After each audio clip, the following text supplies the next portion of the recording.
Está.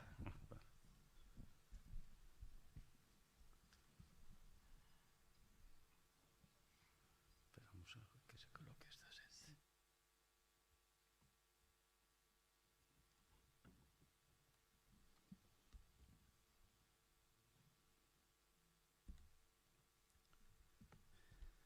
Bueno, boas tardes, veciños e veciñas, relatores. Benvidos a estas 8ª xornadas de divulgación sobre a historia e cultura pobrense, a Pobra do Caramiñal no tempo. Diríxome a vos como alcalde, pero como sabedes, estou moi unido, moi vencellado a estas xornadas desde o seu inicio.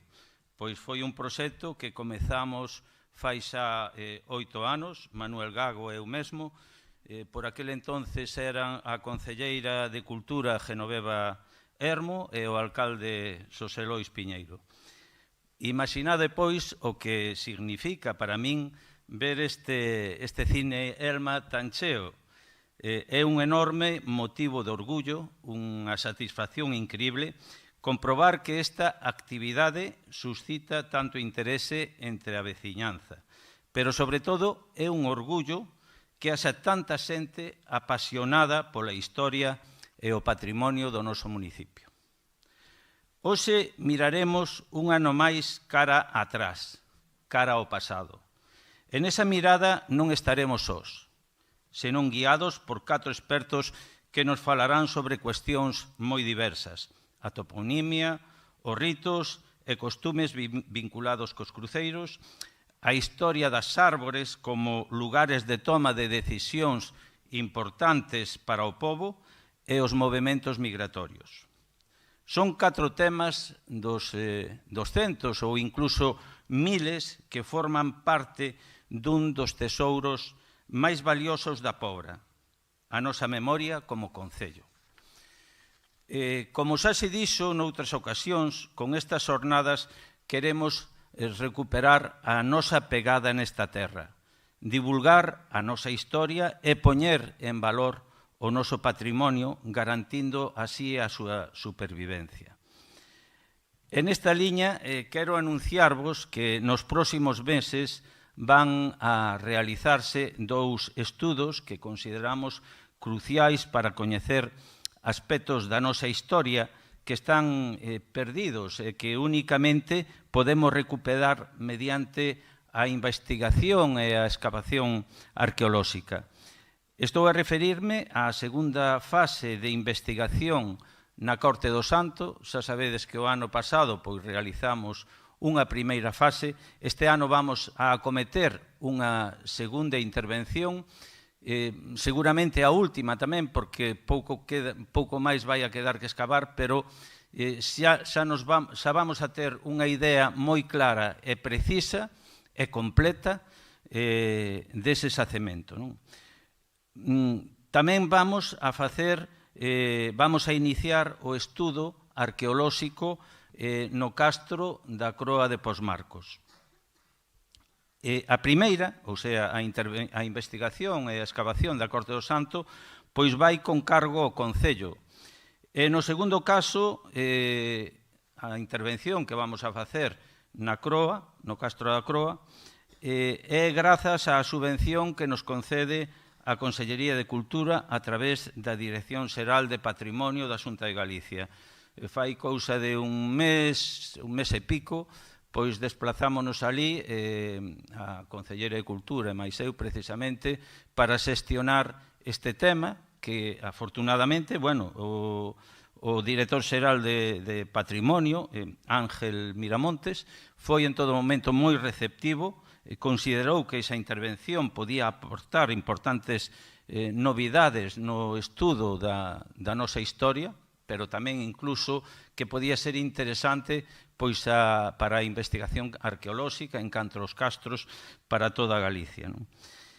Non me vou a estender máis, únicamente agradecer a vosa presencia, xa que con ela contribuídes a manter vivo o noso patrimonio material, pero tamén o inmaterial, ese que non se ve a simple vista, pero que está impregnado en todos e cada un dos recunchos do Concello.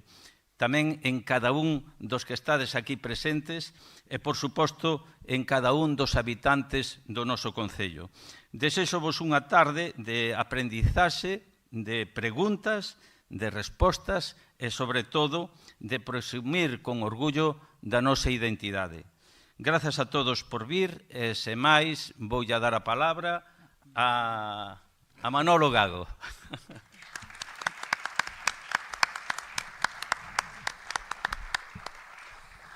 Bueno, pois moi boa tarde, moi breve. En primeiro lugar, darles grazas ao Concello por apoiar un ano máis estas xornadas. Eu creo que a cultura, como realmente unha programación cultural empeza a funcionar e consigue asentarse concedéndolle tempo e dándolle tempo e ter continuidade no tempo. Entón, eu hoxe mañán o comentaba con algunhas de xente en Santiago de que un pouco en este momento pois Setembro na Pobra e o Nazareno e as xornadas de Pobra do Caramiñal no tempo, antes ou despois do Nazareno, pero que sempre están asociadas e pareceme unha cousa pois moi chula que de alguma forma o inicio do outono pois se marque cunha festa e con isto. Así que moitas grazas primeiro ao Concello por unha vez máis apoiar a estas jornadas. A estrutura que seguimos é un pouco a estrutura de todos os anos.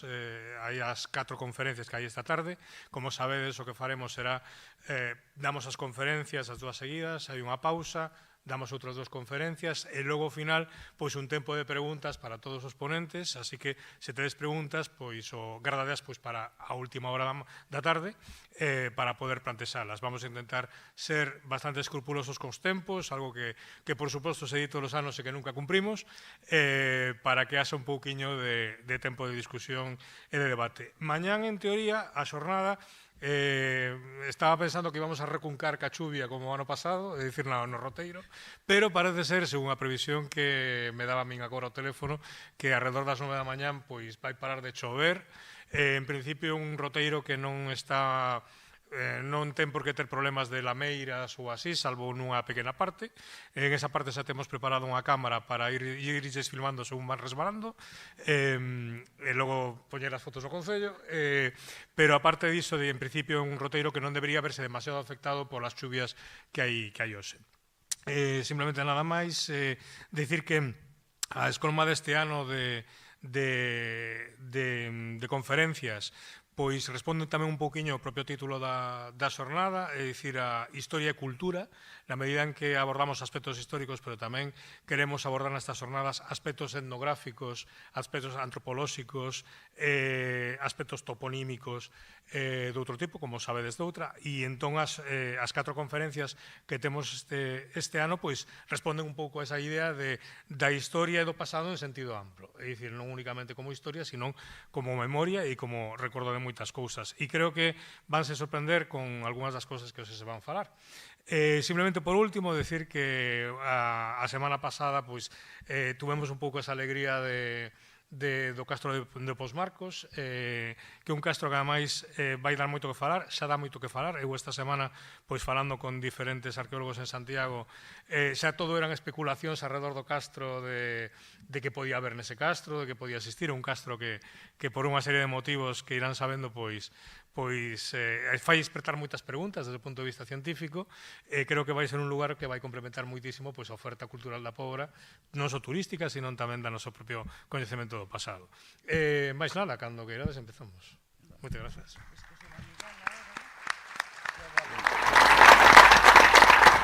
Non sei se fiarme moito do pronóstico de Manolo, dado o seu éxito do ano pasado, pero bueno, vamos a confiar.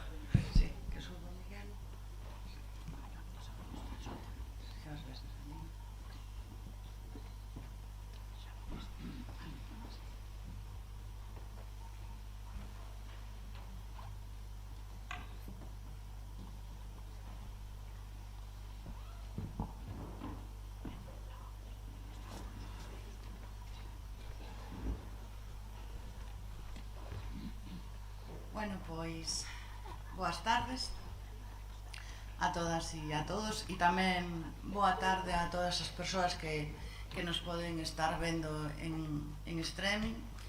En primeiro de todo, darvos a benvida un ano máis ás xornadas de divulgación sobre historia e cultura pobrense, que chega xa a súa 8ª edición. Estes encontros convertéronse nun espacio de reflexión, de aprendizaxe e encontro coa nosa propia identidade, co noso patrimonio material e tamén co inmaterial, que nos fala do que fomos e nos axuda a entender mellor o que somos. Dende o Concello da Pobra do Caramiñal queremos agradecer fondamente a todas as persoas que fan posible que ano tras ano este proxecto medre.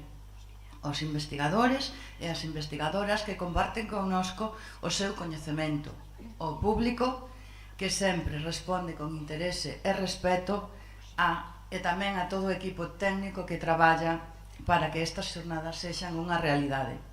E quero determe nun agradecemento claro, especial, como ten que ser, a Manuel Gago e tamén no seu momento a José Carlos Vidal, porque eles foron os auténticos creadores e a alma destas xornadas, non? Que non só Manolo non só ideou este proxecto xunto con José Carlos, senón que cada ano encárgase de pensar, de buscar e de convidar as persoas que veñen compartir con nós o seu saber.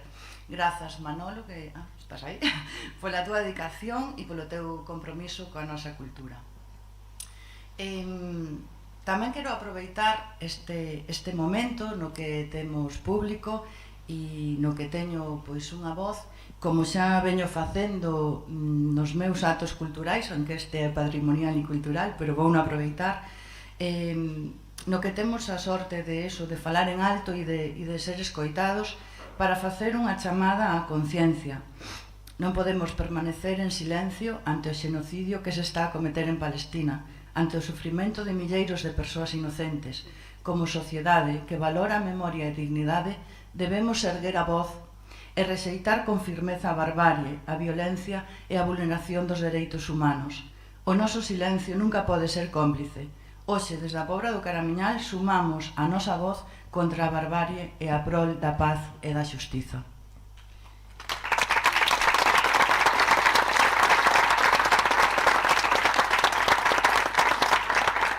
Bueno, estas xornadas son xa unha cita consolidada no noso calendario cultural, que nos invita a mirar con outros ollos as pedras das nosas rúas, os nomes dos nosos lugares, os ritos que marcaron xeracións e as historias de vida que forman parte da nosa memoria colectiva. E para iniciar este camiño, temos a sorte de contar con un relatorio a cargo de Miguel Conde, investigador que leva anos mergullándose nos significados, tradicións e imaginarios que se agochan nos nomes de lugar.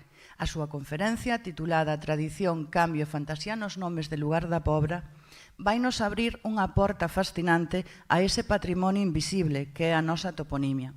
Porque cada nome garda unha historia, cada palabra agocha unha pegada do tempo. Así que, sin máis, deixo-vos con Miguel Conde, a quen agradecemos de corazón a súa presenza, o seu traballo para que nos guíe nesta primeira viaxe destas xornadas. E remato cun desexo, que estes 2 días de encontros e reflexións nos axuden a sentir máis no noso patrimonio, a coidalo con máis agarimo e a transmitilo con máis orgullo, porque falar do noso pasado é tamén unha maneira de construir un futuro e de facelo xuntos é a mellor forma. Moitas grazas.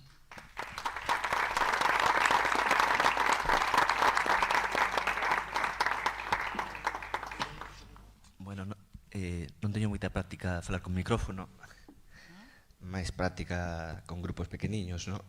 Cando estaba falando de... Sei que non hai moito tempo, pero me gustaría comentar algo. Cando estaba falando de Palestina, tiña preparado aquí uns documentos sobre a institución toponímica en Palestina, non? E empecé a ler, ao final non poño aquí porque non ten moito que ver, non? Ten que ver cos cambios, non? Era interesante que moitos dos topónimos hebreos actuais teñen orixen europeo. Os topónimos árabes palestinos gardaban mellor a toponimia hebrea originaria. Por que? Porque o hebreo e o árabe son linguas semíticas. Entonces, cando un quer promover cambios culturais, se non é moi bo, pasan estas cousas, non? Tras este paréntese, vou a Pobra porque teño moitas diapositivas, vou ir unha velocidade máxima, perdonádame, pero soe pasar, non? Que un ten moitas cousas que decir e pouco tempo. Entonces, antes de nada, vou quitarme o reloxo e vou poñer aquí para controlar o tempo. Toponimia da Pobra. Non sei se me oídes ben. Tradición, cambios e fantasías. Vamos alá. Toponimia. Isto máis ou menos sabemos o que é, non? Todos. Vendo grego topos, lugar, onimia, o nome, non? Hai... ten varios usos a toponimia. Podemos decir que é unha parte onomástica, que é a ciencia que estudia os nomes, ou podemos falar que son simplemente un listado, a toponimia da Pobra, non? Se pode clasificar de moitas maneiras diferentes, non? Hidrónimos, que son os que fan referencia a agua, como Riazores. Non sei se sabedes o que é Riazores, é a fonte que hai en Cabío, a fonte Riazores, que hai un lavadeiro.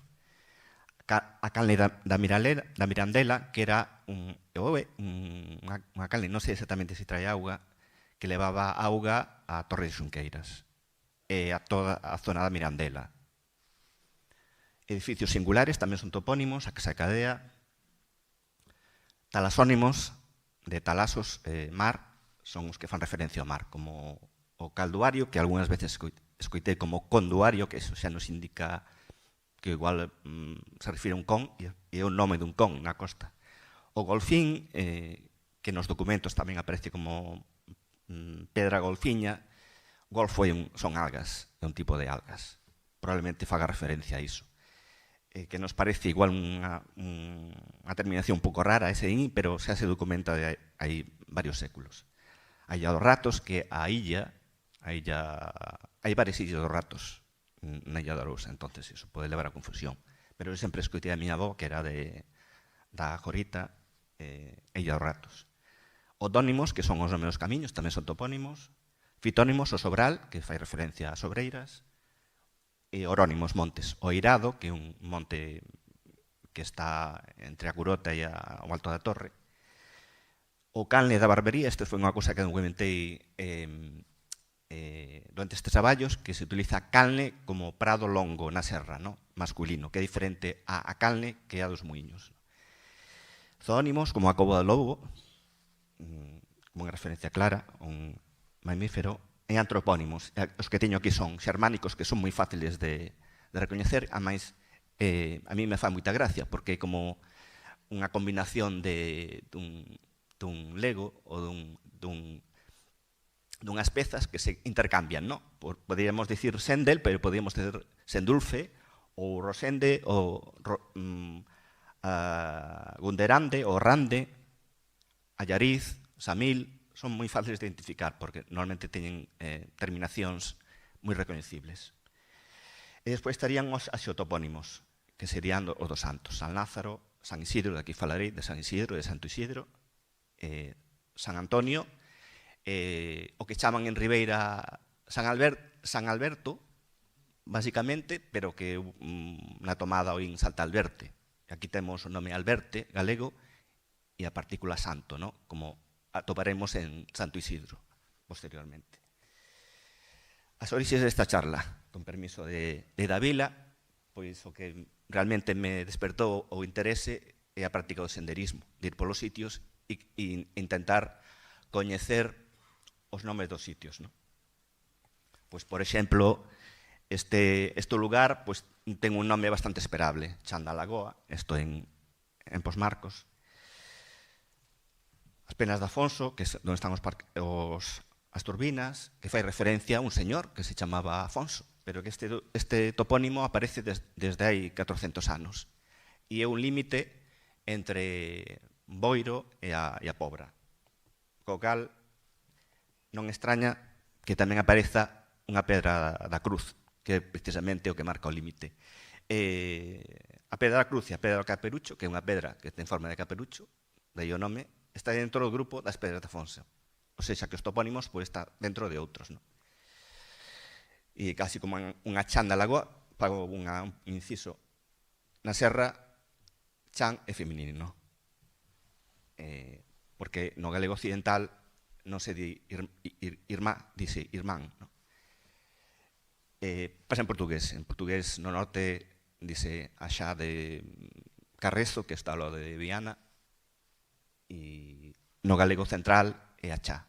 A veces tamén hai chaos tamén, pero neste caso son femininos. Temos a chá de Carabois, que este Carabois, cando oín, pues, sonábame a Catabois, e probablemente está relacionado con ese Catabois de Ferrol. A Trema, porque é un sitio onde o chan treme, moitos dos topónimos orográficos fan referencia a características do medio. No? O Porto de Bois, que está no río Barbanza, que nos pensábamos que pasaban bois por aí, pero fomos ali e é imposible que pasen bois por aí. É totalmente imposible. E empezamos a buscar con un revisor que chamo eu o colaborador anónimo, porque non quiso significarse, bueno, entendo, e me axudoume moitísimo. Resulta que hai moitos sitios chamados Porto de Bois en Galicia e todos teñen unha característica en común. Teñen pedras grandes. Así que eses bois non serán bois. Serán unha palabra prerromana ou latina que, por parecido, pues, se asociaría a boi. Eu este ano estive nos Pirineos e bastantes vales tiñan o nome Puei e eran vales cheos de pedras. E probablemente se está relacionado co latín podio. Entón, non todo o que parece obvio na toponimia é obvio, non? Se lle preguntara a miña avoa como podo subir a Curota desde a Tomada, pois me diría, pois vas a Fonte do Hospital. Este topónimo ten bastantes séculos de existencia. Chegas á caseta de Rábago, outro aspecto da toponimia, que hai topónimos que están condenados a desaparecer. A caseta de Rábago non existe, xa foi destruída. Rábago, evidentemente, fai referencia ao propietario do monte nese momento. Todo ese monte que con eucaliptos nesa vertente da Curota, eu recollín o nome Pinal da Guiar. Claro, é un nome que non se corresponde ca realidade, porque é un eucaliptal, pero foi da Guiar. Despois foi a da papelera, despois comprou un novo ullón. Este caseta de Rábago, este nome data desa época, pero é un topónimo condenado a existir desde o momento que non existe a caseta, no? O Alto da Lagoa, despois un fenómeno que pasa en todos lados, que é un topónimo tradicional, correspondelle un turístico. Neste caso, Miradoiro do Valle Inclán. Hai máis en Galicia, as catedrais e a Praia de Aguas Santas. A Praia América é a Area Loura de toda a vida. Máis topónimos, diría a miña avoa diríame, non baixes o petón das Caramelas, que está un pouco máis, porque aí nos Clavadoiros xa non vas para Curota. Pero hai unha veciña que di Cravadoiros. E como se di, entón? Cravadoiros ou Clavadoiros? Pois miña avoa interpretou que era algo de clavar, pero que en 1557 aparece Cabradoiros. E resulta que en Galicia hai outros montes que se chaman Quebradoiros. Entón, repito, non todo o que na toponimia parece a xente decía que aquí sacaban pedra, entón é probable que se refira a eso. Castroellos, non sei se hai un Castroí a Curota, despois falarei, a Fonte do Bañadoiro, ben, alguén se bañaba aquí, pero cando atopamos nun apeo medieval Bañadoiro das Boiteres, pois significa outra cousa. A Fonte de Veleira, será unha señora que se chama Veleira? No, o normal é pensar que sexa unha planta, a Veleira. Non hai abeleiras ali, pero o que está significando é que nos cargamos todas as abeleiras que ve ali. Pedra Leirada, que nos chamábamos Pedra Tortuja, outro cambio toponímico. Nos vamos á escola, eu criei-me fora, non hai conexión coa tradición, entón esa pedra parece unha tortuja e a pedra tortuja. Pero a Pedra Leirada desde hai centros de anos. No? Outro fenómeno da toponimia conserva os fenómenos propios do dialecto local, no? Neste caso, a modo seixo. Nas Rías Baixas, hasta Porto do Son, desde Portugal, desde a fronteira portuguesa, moa e a aboa e mo e abó. Neste caso, a forma abó, escuiteina aquí alguna vez, que é femenino de aboa, no? Entón, se topamos un topónimo como Pedra da Rá, sabemos que é un topónimo recente. Por qué? Alguén me sabería decir por qué? Porque Pedra da Rá en Ribeira é un topónimo recente. Porque en Ribeira sería Pedra da Rán. No Barbanza non hai rás, hai ráns. Claro, isto hai que coñecer un pouco a fala local. Despois hai topónimos como a Cañada, que é un castelanismo, pero que a avó da miña avó xa coñecía. Outro detalle tamén, a veces os castelanismos son antigos. Cova do Lobo, que falamos antes, que aparece tamén como límite de dúas propiedades hai 300 anos. Hoxe en día sigue sendo un límite de dúas propiedades. Liñares, que é o límite actual entre propiedades privadas e a Comunidade de Montes, en 1396 era o límite entre propiedades señoreais, que é o que actualmente Comunidade de Monte, e propiedades dos veciños. Son facer as contas dos anos que pasaron.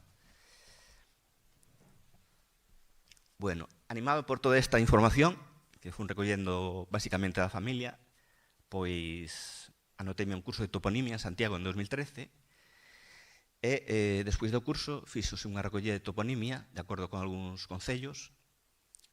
En este caso, a Pobra era alcalde naquele momento Isaac Maceiras, e o concello pois, accedeu a colaborar. Naquele momento fixen 33 entrevistas e este ano, 2025, realmente fixose en 2024, pois sendo alcalde José Carlos, pois continuamos estas entrevistas no Xobre en a metade de San Isidro, a parte do monte. Entón, que falta? Por si alguén se anima, queda a parte baixa de San Isidro, a parte marítima de San Isidro, que tamén me parece interesante, lo que son os talasónimos, os topónimos marítimos. Faltaría tamén revisar un pouco todo, non? Agradecer o traballo dun colaborador anónimo que transcribiu moitos documentos medievais. Temos moitos apeos medievais da Pobra, con moitos topónimos. E moitos deles vivos. Estamos falando de topónimos con 300, 400. E até hai un topónimo que ten 1000 anos, que aparece en todos os outros, nos documentos de todos os outros.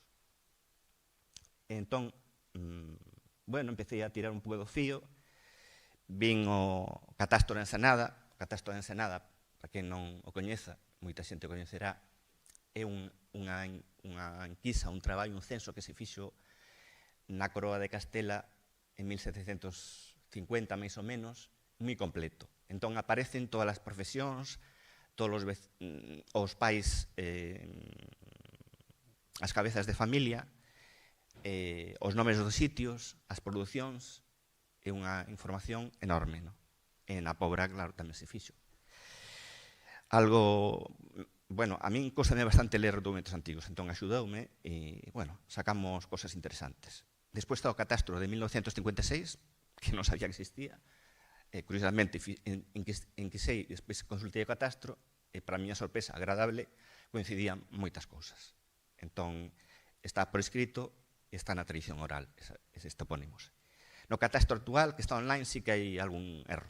Debe ser que o pasar ao ordenador pois é complicado. Bueno, vou rápido porque senón hai moita máis a ventaxa que hoxe en día hai moitas fontes online. Entón, desde a casa, un xa pode ver moitas cousas. Vamos alá.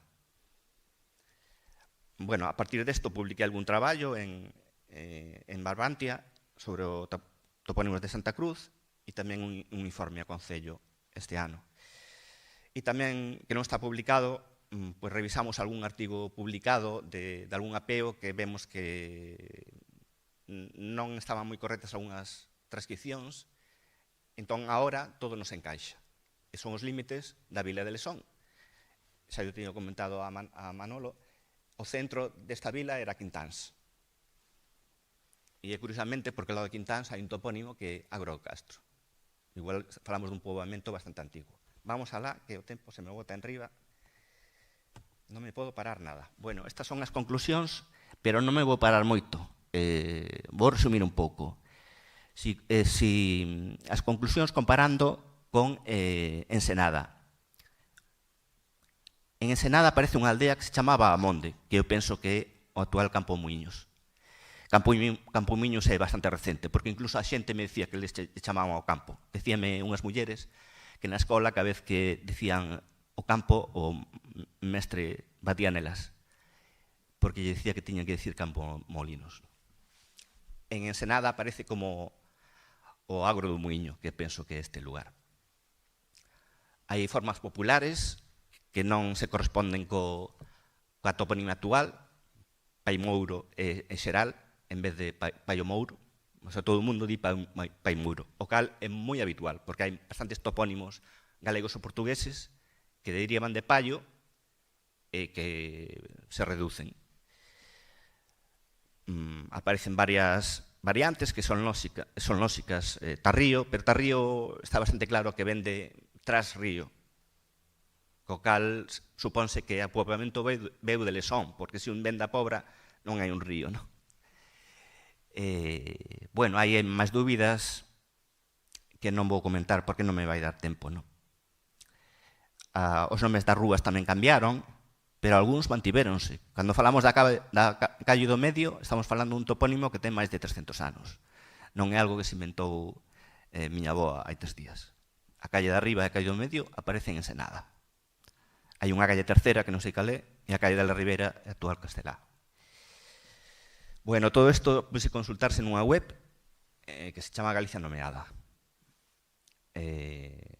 Tamén permitiunos ver algunhas incoherencias no nomenclator. O nomenclator era a lista de sitios habitados. Ahora vai salir publicado un, non sabemos que concluirán, pero nos comunicamos que, por exemplo, hai un lugar que se chama Xunqueiras, que aparece como a Xunqueiras. Non é a Xunqueiras, porque é o lugar onde estaba o señor de Xunqueiras. Non é o Río Morto, é Río Morto. A xente distingue entre o Río Morto e o lugar de Río Morto. Entón, en lógica, non podemos chamar a un lugar o Río Lérez, porque o Río Lérez é o río, o lugar é Río Lérez. De feito, en Ensenada aparece como lugar de Lérez, a secas. A maior parte da xente da Pobra chama ya Aldea da Raña, a este sitio. Outras cosas curiosas, eso que escoitamos a praia da Jamuxiña, pois para os do Maño é La Jamuxiña. É un cambio bastante habitual porque tamén hai un lugar na serra que se chama Lago Vieira, que ven de Lagoa a Vieira, que ten a vea, que se chama na Pobra a Jubieira, porque se malinterpreta ese artigo, non? Entón eu creo que deberíamos dar preferencia a La Jamuxiña, porque aparte fai referencia a Laja, que é un lago pequeno ou grande, e Muxiño, pois non sei se será Muxos ou que será, non sei. En todo caso, miña avoa e tamén aparece no catastro é La Jamuxiña. É moi interesante que en varios sitios do Concello aparecen pedras do cine. Isto non é nada de Hollywood ni nada. Penso que fai referencia a sinos, que son campás. De feito, un lugar que miña avoa chamaba Pedra Campana no río Barbanza, moi cerca outro señor dixo, aí está a pedra do cine, pero non é cine. De feito, en Portugal hai bastantes pedras do sino, non? E o do Xobre está nun sitio elevado, está no Vilariño, e eu sospeito que era un lugar onde se tocaba acampar para algo en particular, non? Pero é interesante seguir investigando. Cadreche é un topónimo moi interesante porque é único, e a única conclusión que chegamos é que coincidía con un apelido asturiano, que é Cadrecha. E ese señor, hai un apelido asturiano Cadrecha documentado en a Pobra. Se alguén sabe de algún, por favor, que mo diga. É un caso único, que un topónimo, un apelido asturiano, de nome a unha localidade. Pero é un topónimo moi recente. De feito, nos nomenclatores non aparece na Pobra, aparece en Palmeira. Por favor, se alguén sabe do Cadreche de Palmeira, que me diga, porque non sei onde está. Bueno, vamos alá, porque que non hai tempo. Non hai tempo. Bueno, isto vou pasar. Vamos a...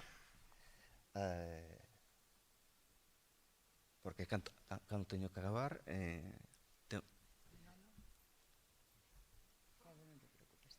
Bueno, eu tiro para diante. O Xobre, nomes que casi non cambiaron. O Xobre, na época medieval, era Xobre, casi o mesmo. É unha forma claramente prerromana e celte. céltica. Ese Obre, e además está nunha zona onde hai bastantes occidente da Coruña en Obre. Hai outro Ixobre norte de Galicia, con Edemilo Bascuas, que estaba especializado en topónimos prerromanos. Creo que como se dice, se embala un pouco, ¿no? E chega a traducir o nome como Ciudad de la Ría. Bueno, por lo menos, por que Ciudad de la Ría? Porque el propón, que é bastante razoable, que ese xobre ven dun oxobre. E ese oxobre viría dun ullobre que estaría relacionado con Olla e Uía. Olla está en un mosteiro que está ao lado do mar e Uía é un lugar que está en Muros ao lado do mar. É un elemento prerromano que estaría relacionado con algo relacionado coa auga, ¿no? Podría ser, probablemente. Que pasa cos topónimos prerromanos? Que temos unhas probabilidades, pero non podemos confirmar nunca. Non estábamos ali, non había documentos. As evidencias indican que Maño tamén sería prerromano. En principio, Maño sería a zona do Outeiro. Hoxe chamamos igual Maño e Xobre, pero os primeiros documentos aparecen no Outeiro. O único que podemos é buscar outros maños. Atopamos un en Cabana de Bergantiños, non hai unha fonte. En Portugal hai unha fonte dos maños, que, bueno, bastante ao sur, podía ser outra cousa. E no Outeiro do Maño, no Outeiro hai unha fonte. Os filólogos expertos en toponimia prerromana pensan que fai referencia a algo relativo á auga. E temos ese humano que aparece nos textos antigos para os diversos ríos maos que hai na provincia de Ourense. Aquí non sería mao, sería, supónse, to que ten asterístico é unha suposición, ¿no? Sería o manio, e de o manio daría o maño. É unha suposición, pero en todo caso todo apunta que é prerromano, é moi antigo, que eso non cambia, curiosamente. Cabío non cambia, nada, pero normalmente se escribe con V, non sabemos por qué, seguimos traballando. Temos dúas hipótesis, pero bueno, aí queda. Os nomes xermánicos, temos algúns, non moitos, cambian pouco. Son facilmente recoñecidos. Gonderande, Araúnde, que é un campo que está ao lado de Gonderande, isto a mí encantoume, porque Gonderande un nome de home e Araúnde un nome de muller. Estaba aí o matrimonio en Gonderande. Sende, Rosende, son todos máis ou menos igual.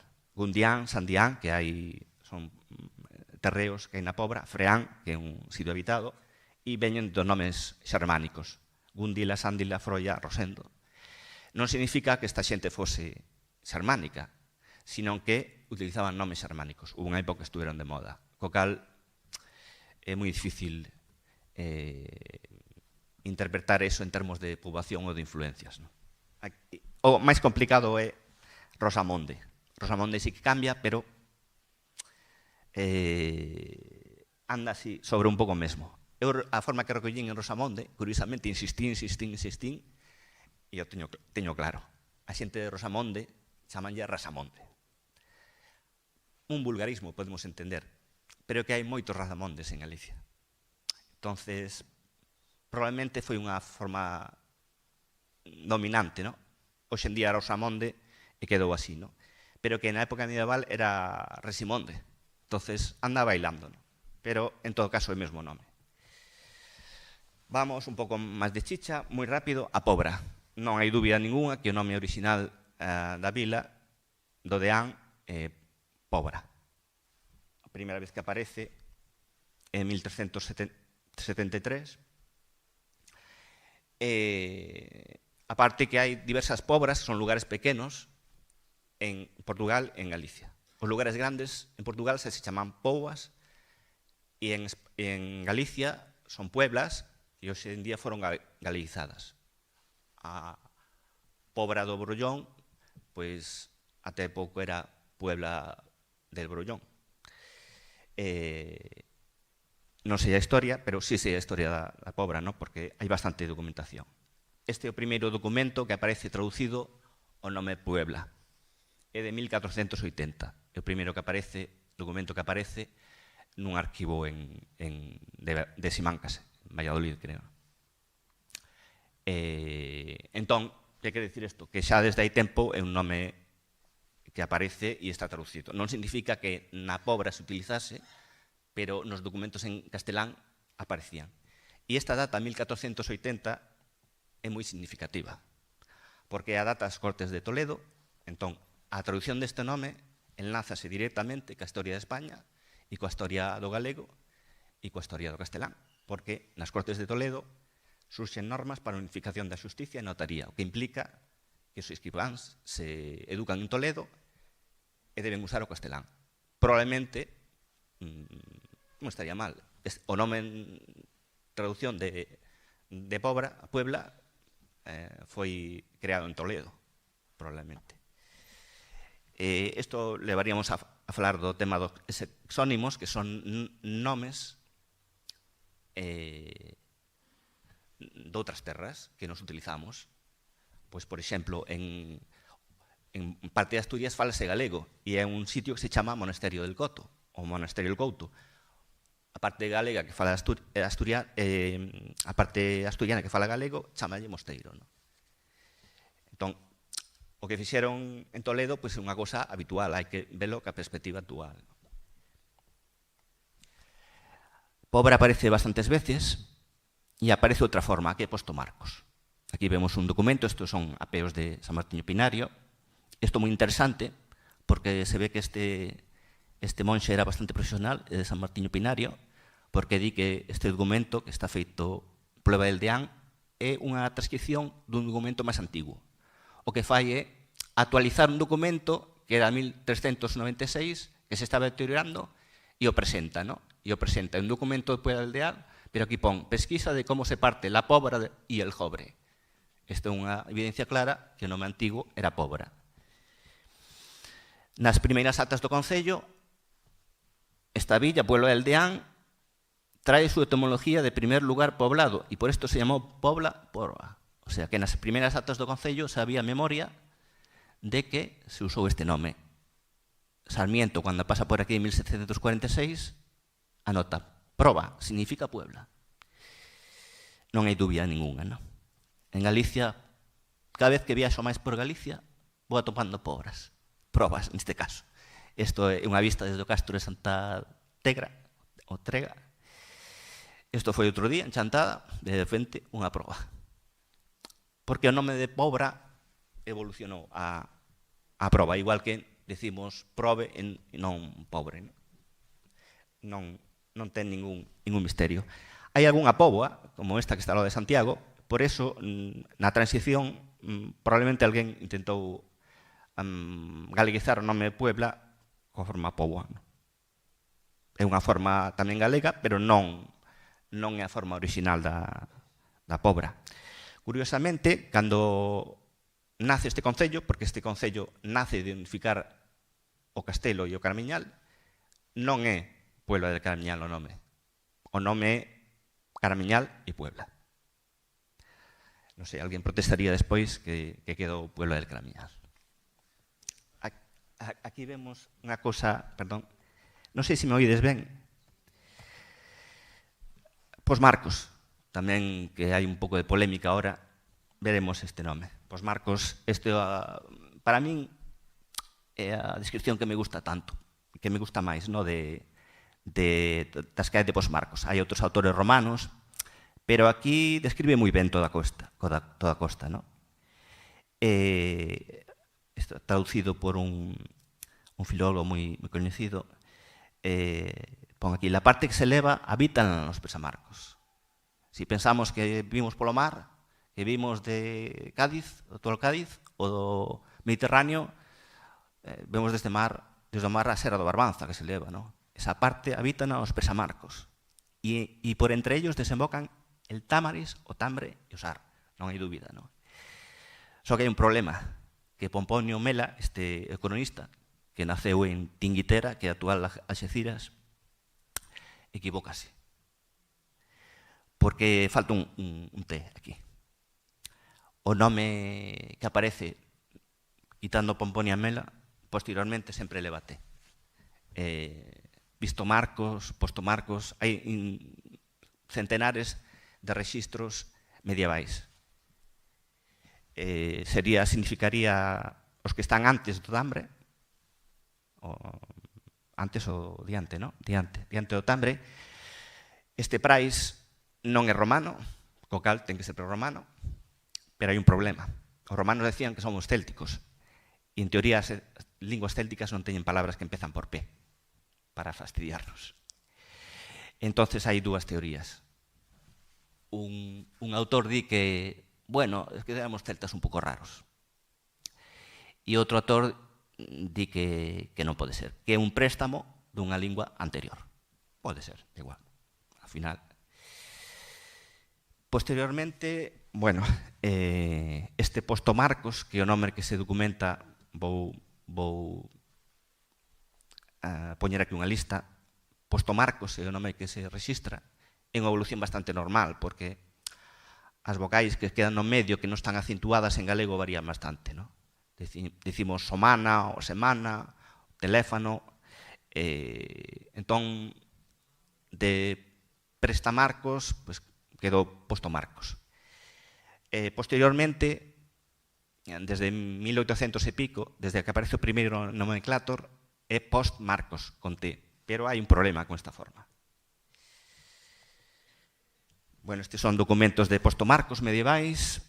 Aquí hai un que fala dos vikingos, a crónica de Iria, e a librado aos normanos, franceses e bárbaros, e a saber, terra de Postomarcos, da Maía. É curioso que Postomarcos sempre vai con a Maía. Por qué? Porque Postomarcos realmente é o que queda a oeste da Maía. Si vemos o tema desde Santiago, primeiro temos a Maía e despois o que queda ao fondo é Postomarcos. Terra da Ulla e ata o Tambre, por súa cabalería e por maravillosa discreción. Bueno, este o listado de formas sobre San Isidro e Posmarcos. Vemos aí que temos Santo Isidro, o sea que eso que nunca se chamou Santo Isidro, bueno, en 1557 sí. Aparece Santo Isidro, que isto é moi interesante porque é a evolución normal en galego de Isidro. Pero que pasa? Que en galego normal sería San Sidro. Hoxe sabemos que temos San Isidro, isto seguramente por influencia do castelán. Temos aquí 1753 San Isidro de Postomarcos. Este Postomarcos é imposible en galego e en castelán. Non pode haber ningún topónimo. Entón, pénsase que pode ser unha abreviatura de Postomarcos ou ben que se confunde, pénsase que é o post que significa despois, non? E como é imposible, a xente canto escribe comete moitos erros, incluso xente moi formada. Aquí temos varios documentos dos séculos XX e XIX onde aparece Postmarcos, sen T. Este a portada do Catastro de Ensenada. Imos agora con San Isidro. Isto é difícil de explicar, pero moi simple.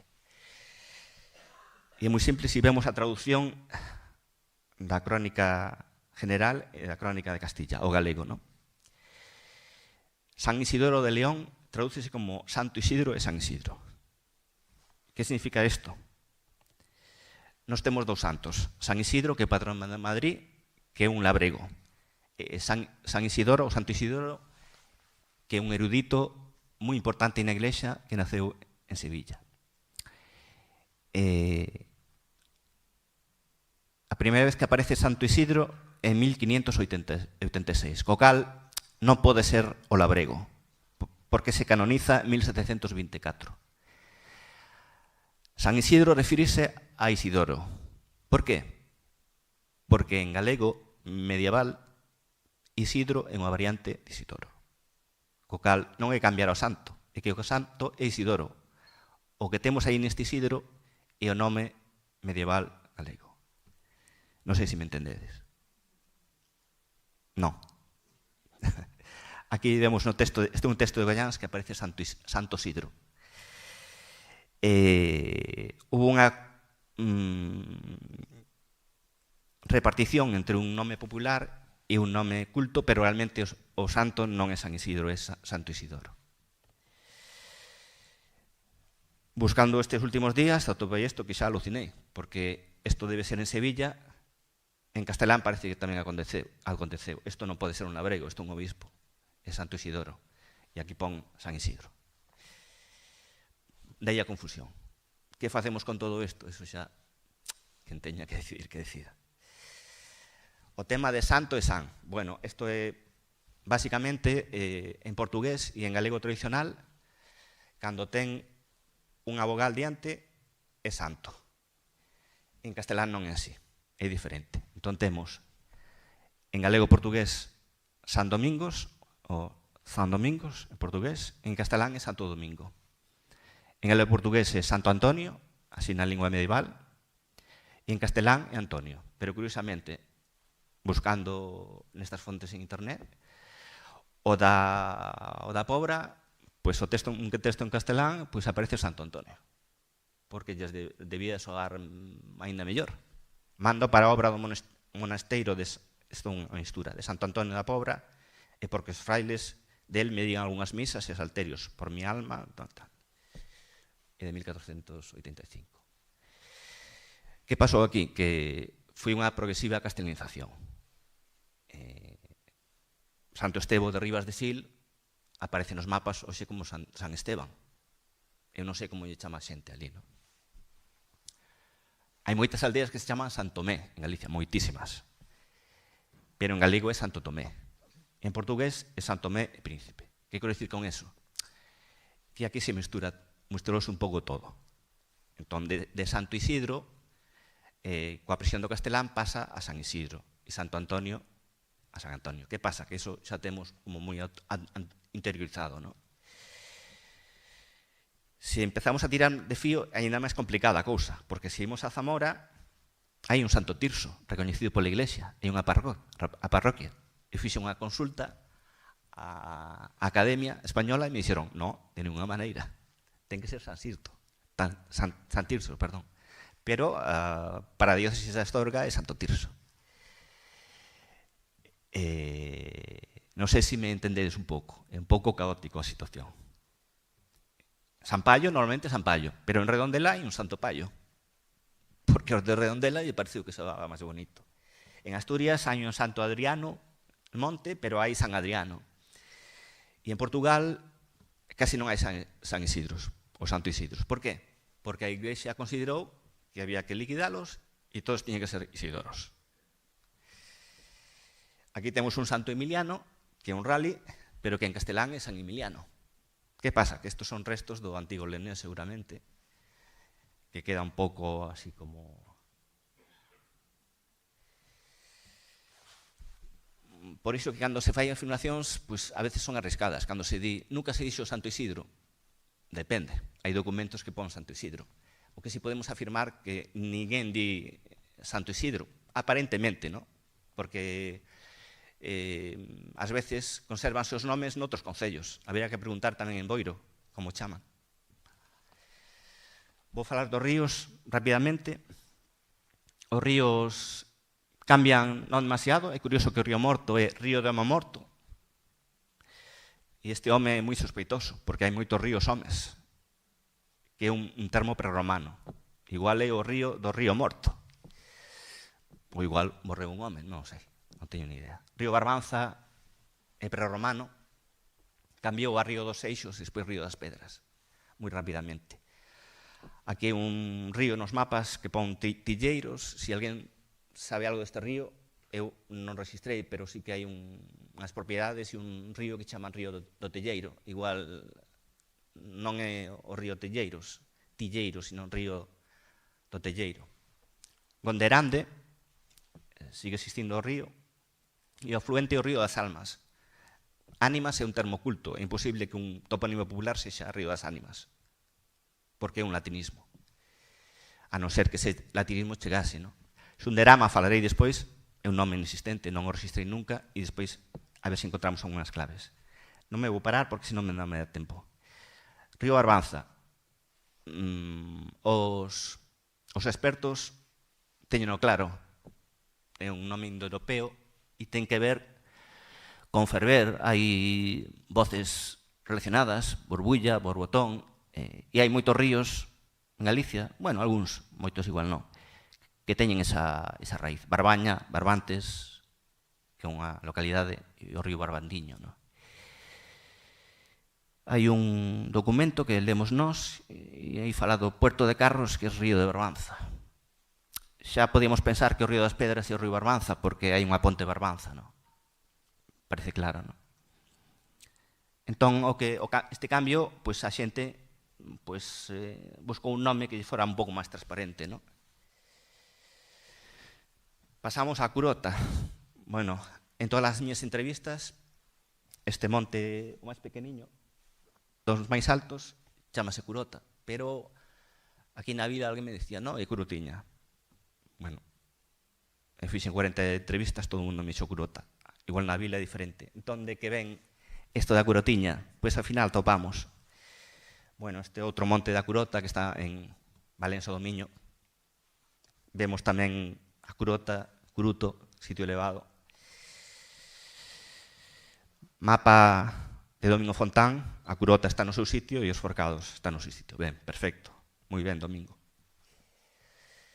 Un informante díxome que, bueno, eu lín nas cartas náuticas que era Curotiña, por eso che dicía. Efectivamente, esta é unha carta náutica de 1910 e aquí aparece Curotiña e Curota e os Forcados. Por qué? Pois buscando nos derroteros, que o que guiaba na navegación, pois ven este texto, ¿no? Sierra de Barbanza, cuyo pico más meridional, llamado Los Forcados, y por los navegantes Curota, atención a esto, o que nos está dicindo que a xente chamalle Forcados, pero nós chamamos Curota, porque eu veño do mar e o que máis alto e o que máis me vai servir son os Forcados. De feito, ás veces aparece los picos de la Curota, Forcados e a Curota. Este é un artigo de prensa dun pleno e aquí pon el pináculo denominado Curota, petrucial, o sea, el petrucio, que es la cabeza de familia, o máis bello, di a Curota. E el término geográfico es Curotiña. Un pouco xa está dicindo que aquí hai uns documentos, pero que a xente chama Curota, ¿no? Y arriba pon tierra que los indígenas titulan Forcados. Y los indígenas. Y los geógrafos, que son otra clase, ¿no? Supuestamente superior, chamanlle Curota. Podes dicir, bueno, e que máis dá Curota, Curotiña? Bueno, sí, pode ser, pero o que temos nos mapas actuais, que son mapas semioficiais, é un Cristo, falando claro. Aquí temos o mirador de Belancán, que é o mirador de la Curotiña. Arriba, o mirador de la Curota. No monte Curotiña. O monte da Curota está nos Forcados. E o monte que está dos Forcados, que, bueno, podemos chamar o alto da Portela Ventosa, porque é a Portela que divide as dúas gallas. Chámase a Curota. Co cal, se eu digo, escordei un nocello na Curota, pois teño claro. Entón, bueno, igual hai que poñer un pouco de orden aquí. Estas son as recomendacións de Corominas, un filólogo catalán moi conocido. Descártanse sempre os empregados municipais e os mestres, os sabios e outros intelectuais locais, que, salvo en casos particulares, non coñecen nin a metade do que pensan e case sempre dan información suxeita a caución. Corominas é un dos maiores filólogos hispánicos, aquí dá isto. Bueno, máis do mesmo. Alto das Ceas. Cando min este mapa é o sitio máis alto da Pobra. Digo, farían ceas ali. Un pouco antes aparece Braña o Ceás, 1943, máis raro aínda. Bueno, pois nas enquisas unha braña que de baixo é Braña dos Feás. E Feás é un nome moi transparente, porque ven de feno, feo, que se di a veces en galego, unhas erviñas, non? E a máis, bueno, aquí igual fago un pouco de trampa, porque estou utilizando a carta náutica de antes para demostrar que este realmente chamase así. Na carta náutica aparece como Monte Fiais, e Fiais é a forma anterior a Feas. Isto é unha evolución que está pasando hoxe en día na Pobra. Hai unha finca que se chama Os Casais e unha señora díxeme, esos son os casás. O sea, hai un cambio desa terminación a outra, non? Entón, non teño dúbidas que non é o Alto das Estrellas, sino é o Alto do Feas. Hai unha lagoa tamén que aparece nos mapas como a Lagoa das Lombas, non é Lagoa das Lombas, é un erro gráfico, é Lagoa das Lamas, porque está na chan das lamas. E aquí hai outro erro que este sí que me encántame este erro, porque nos mapas pon Valentes. E todo o mundo, de Porto do Son, da Pobra de Boiro, chamalle Portela de Baleantes, é o extremo norte do concello. Este topónimo Baleantes aparece hai 1000 anos. Entonces, resulta que hai 1000 anos era Baleantes, hoxe Baleantes por toda a xente, e resulta que para alguén que fai un mapa Valentes isto é un erro, non foi a propósito. Aparece 1038. Aparece tamén, por certo, aquí Misarela, que escriben Miserere. Aquí hai algo que ten propiedades no monte, que é Misarela no ano 1038. A ver que pasa con isto. Bueno, vou acabar xa, porque creo que se me estou pasando, estou no tempo. Un topónimo que eu penso que podemos dicir que inventado. Realmente sería unha falsa galización no meu entender neste momento cos meus coñecementos. Por qué? Porque sempre que preguntei como se chamaba ese río, era o río de Cunderande. Se vou un pouco máis para diante, veixo un mapa de 1943, aquí pon Río Hondarama. Eu penso que isto é un erro gráfico. Entonces, alguén viu eso e decidiu que a forma en galego era Xunderama. E un día quedei horrorizado porque nun documento vin Xundeirama, que xa é rizar un pouco o rizo. Entón, eu penso que isto debe ser unha falsa galización. A veces acontece, non? Por qué? Porque revisamos bastantes apeos que son límites entre propiedades, entre parroquias, e este río aparece de varios nomes, pero nunca é Xunderama. Aparece Río Capelo, moitas veces, que é un nome perdido, de San Roque, bueno, ainda podemos chamalo así, da Xunqueira, ainda podríamos chamalo así, e non atopamos nunca Xunderama. Volvendo ao título, isto sería unha fantasía ou propiamente un erro, non? Pero puxen fantasía porque quedaba así un pouco máis bonito. Hai exemplos, por exemplo, hai un monte en frente de Vigo que os do Moaña sempre din Jaján e que ás veces se galice como Xaxán, pero na documentación medieval aparece como Gagán. Entón, supónse que é outro destes casos. E finalmente vou acabar co que chamo problema de Eugene, do Instituto Geográfico Nacional, que igual había que escribirlles, non? Bueno, isto é un mapa bastante antigo, isto, bueno, pode disculparse, isto é un pouco mapa desastre. E é unha das causas que me motivou a min a facer entrevistas. Aparece aquí, bueno, isto é simpático, porque a mesma praia é a praia do Cramiñal, a praia de Los Areos e a praia del Arenal. Bueno, un pouco para todos, pareceme ben.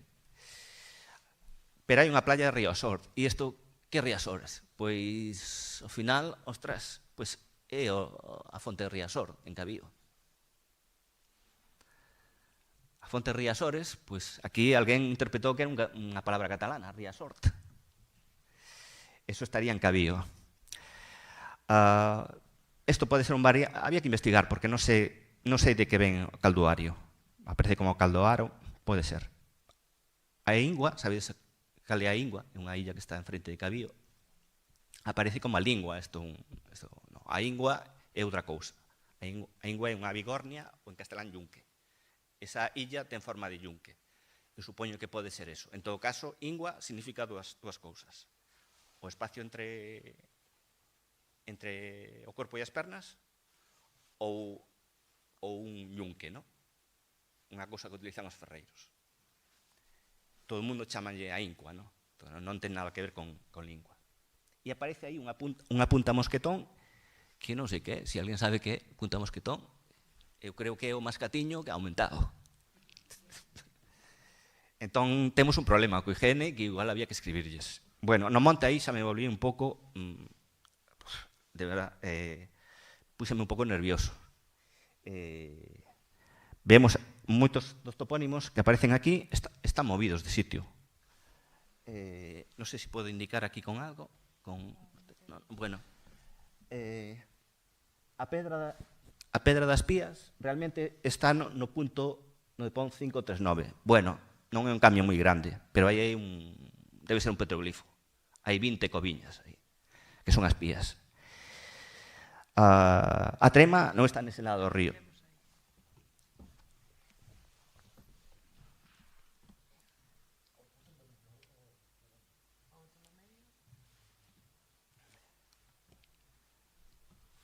Non sei se o medides ben. A trema está aquí. Isto é unha zona pantanosa. Bueno, non é moita o problema, pero non está aquí. As Penas de Afonso están aquí, porque é o límite entre Boiro e a Pobra. Non pasa nada salvo que queramos utilizalo para unha reclamación. O Petón do Mento, eu non o registrei aquí, aquí está o Petón do Corral, o Petón do Mento está aquí. O Monte das Estivadas está encima de San Pallo. Currumil sí está aí, os Pousiños tamén, os Salgueiros sí. Caperucho non está aquí, está aquí. Bueno, a ver, non son diferencias moi grandes, pero claro, si queremos decir que aquí se chama Petón do Vento porque hai moito vento, pois non. Donde hai moito vento aquí, donde está Petón do Vento. Que máis? Canle de Barbeira, o nome que recollo eu, canle de Barbería, non é mesmo unha barbeira con a barbería. Pero bueno, a ver, se chamamos hoxe barbería, pois non é barbeira. Que máis? Os demais está ben, máis ou menos. Despois hai topónimos que non sei. Este castelo non sei, pode ser que este perdido, non o recollín, pero non significa nada, simplemente que non o recollín. O resto está bastante ben. Entón, bueno, que a veces temos algún problema. Se non facemos nada con estes topónimos, non pasa nada, pero si poñemos un cartel e dicimos que aquí está trema, pois aí non está trema. Vale. Estos son conclusiones, un pouco repetir. Bueno, para que vale recoller microtoponimia? A min serviume para coñecer máis os meus veciños, as súas experiencias de vida, para sentirnos máis identificados, para entender que o mundo non somos nós, sino tamén os que viñeron antes. Cando decimos nunca se dixo pos Marcos, pois bueno, igual hai que mirar para atrás. Ou nunca se dixo Santo Isidro, pois igual hai que mirar para atrás. Outra cousa é que o decidamos, pero non está ben saber que antes hubo máis xente. Descubrimos algún xacemento arqueolóxico, podo entender un pouco máis a evolución do medio natural, hai lugares con nomes de árbores onde non hai árbores, podemos evitar erros que non teñen significado, como o de Xandarama, e podemos utilizar os nomes topónimos como con fins comerciais. De feito, utilízanse para establecementos turísticos, para viños. Tamén serve para respetar as linguas faladas no territorio. Se eu vexo un documento que pon en 1480 a Puebla, pois igual, aínda que non este de acordo no uso, pois sí podo respetalo, non? E pode servir para denominar novas rúas ou urbanizacións. Por exemplo, facemos un polígono industrial, pois en vez de dedicalo aos alcaldes ou aos militares ou aos obreiros ou aos traballadores ou aos notarios, pois podemos coller os topónimos que se utilizaban ali tradicionalmente e unha forma de conservalos. Nalgúns lugares, por exemplo, na cidade de Vigo, pois faise habitualmente e creo que a xente parecelle ben.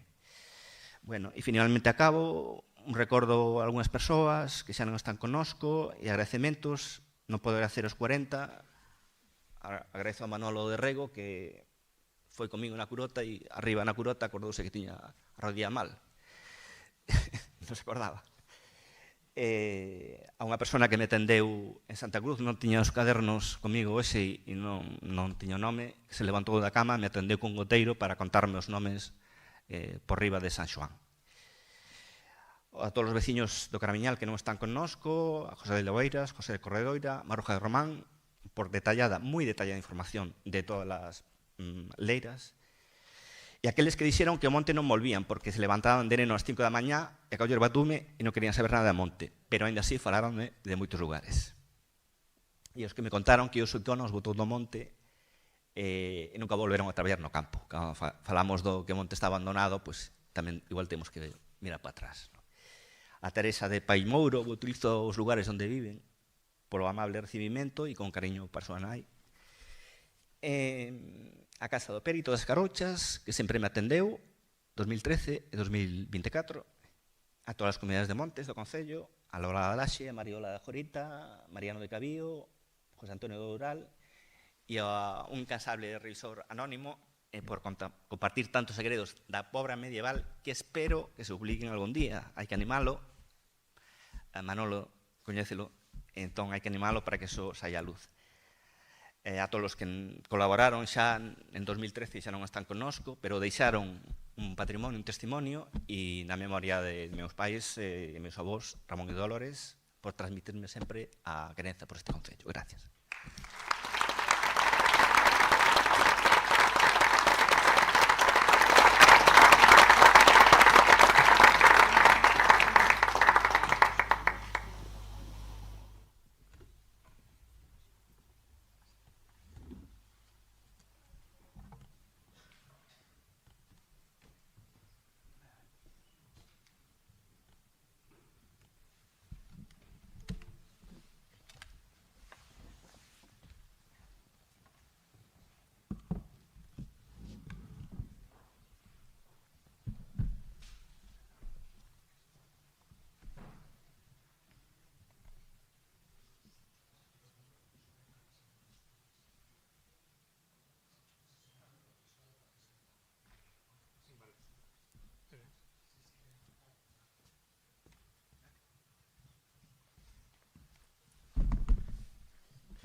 Continuamos despois da oceánica charla de Miguel Conde con todos os toponimios, a quen lle agradecemos moito compartir o seu saber.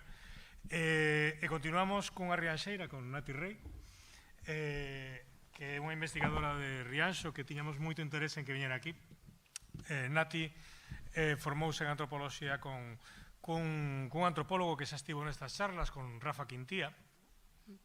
Ela é unha investigadora moi interesada na cultura de Rianxo, na cultura do Barbanza, e queríamos que viñera aquí por unha cousa que eu, desde que coñezo e que levo seguindo, se lichedes, por exemplo, unha publicación que fixo no Anuario Barbantia, Nati empezou a traballar nunha mirada antropolóxica sobre as parroquias de Rianxo, alrededor de un fenómeno que realmente estaba moi pouco investigado, polo menos moi pouco traballado desde o punto de vista escrito, que era alrededor dos cruceiros de meniños, de alguna forma a mortalidade, a relación cos nenos, e sobre todo esa mirada alrededor das mulleres e a súa relación coa ritualidade dos cruceiros. É un exemplo de como moitas veces o pasado responde ás preguntas que nós lle facemos. Se nós lle facemos unhas preguntas, o pasado non responde algo, pero noutra época chega unha xeración nova ou chega unha mirada nova e fai preguntas que ao mellor ata ese momento non se fixeron e de repente sabemos cousas que ata ese momento non se contaran ou non pasaran ao espacio público. E Nati é un exemplo xeneracionalmente, por un lado, pola súa xeración, pero por outro lado, pola súa condición femenina, fixo preguntas que ata ese momento, pois, o mellor aos señoros que andábamos por ali, pois non preguntábamos tanto, e a eles lle contaron cousas que o mellor a eles non nos contarían tanto. É un exemplo de como é moi importante para mirar o pasado, mirarlo tamén coa diversidade e a pluralidade que temos as persoas, da nosa condición, do noso xénero, da nosa xeración. Entón a Nati pedimos que falase sobre un tema que Rianxo e Pobra ten moito en común, que son os pequenos monumentos populares que son os cruceiros. Digamos que vivimos un mes e pico apasionante, ou 2 meses, esa palabra, porque Nati coñecía moi ben o entorno das crenzas e de rituais dos cruceiros de Rianxo, e agora nos contará, pero lle pedimos que investigara un pouquiño alrededor das crenzas e das prácticas dos cruceiros da Pobra, en concreto de San Isidro. Queremos, eu creo que tanto desde o Concello como eu personalmente, queremos agradecerlle a xente de San Isidro, Santo Isidro, San Isidro, a xente de San Isidro, a súa implicación, a súa participación, porque, digamos, tamén nos fala de como cambia a antropoloxía, non? Porque antes o antropólogo iba a recoller e estaba ali, Nati fixo, pero claro, que agora o antropólogo recibe cousas por WhatsApp, recibe audios por WhatsApp, non? Entón, a xente de San Isidro se implicou, especialmente, pois, queremos agradecer a Sarai e a Dara da Comunidade de Montes de San Isidro, como arrouparon a investigación de Nati e como lle ofreceron unha cantidad de información increíble, que parece increíble que na Pobra ainda dispoñamos de todo ese acervo de lendas e de crenzas vivo, fresco e ainda presente aí, dos que ahora nos vai falar un pouco porque vai estar moi enfocado, digamos, a súa presentación, pero que incluso mañán no roteiro podemos contar algúns máis tamén. Non vos lío máis, deixo-vos con Nati a súa investigación alrededor dos cruceiros de Rianxo e da Pobra. Bueno, pois...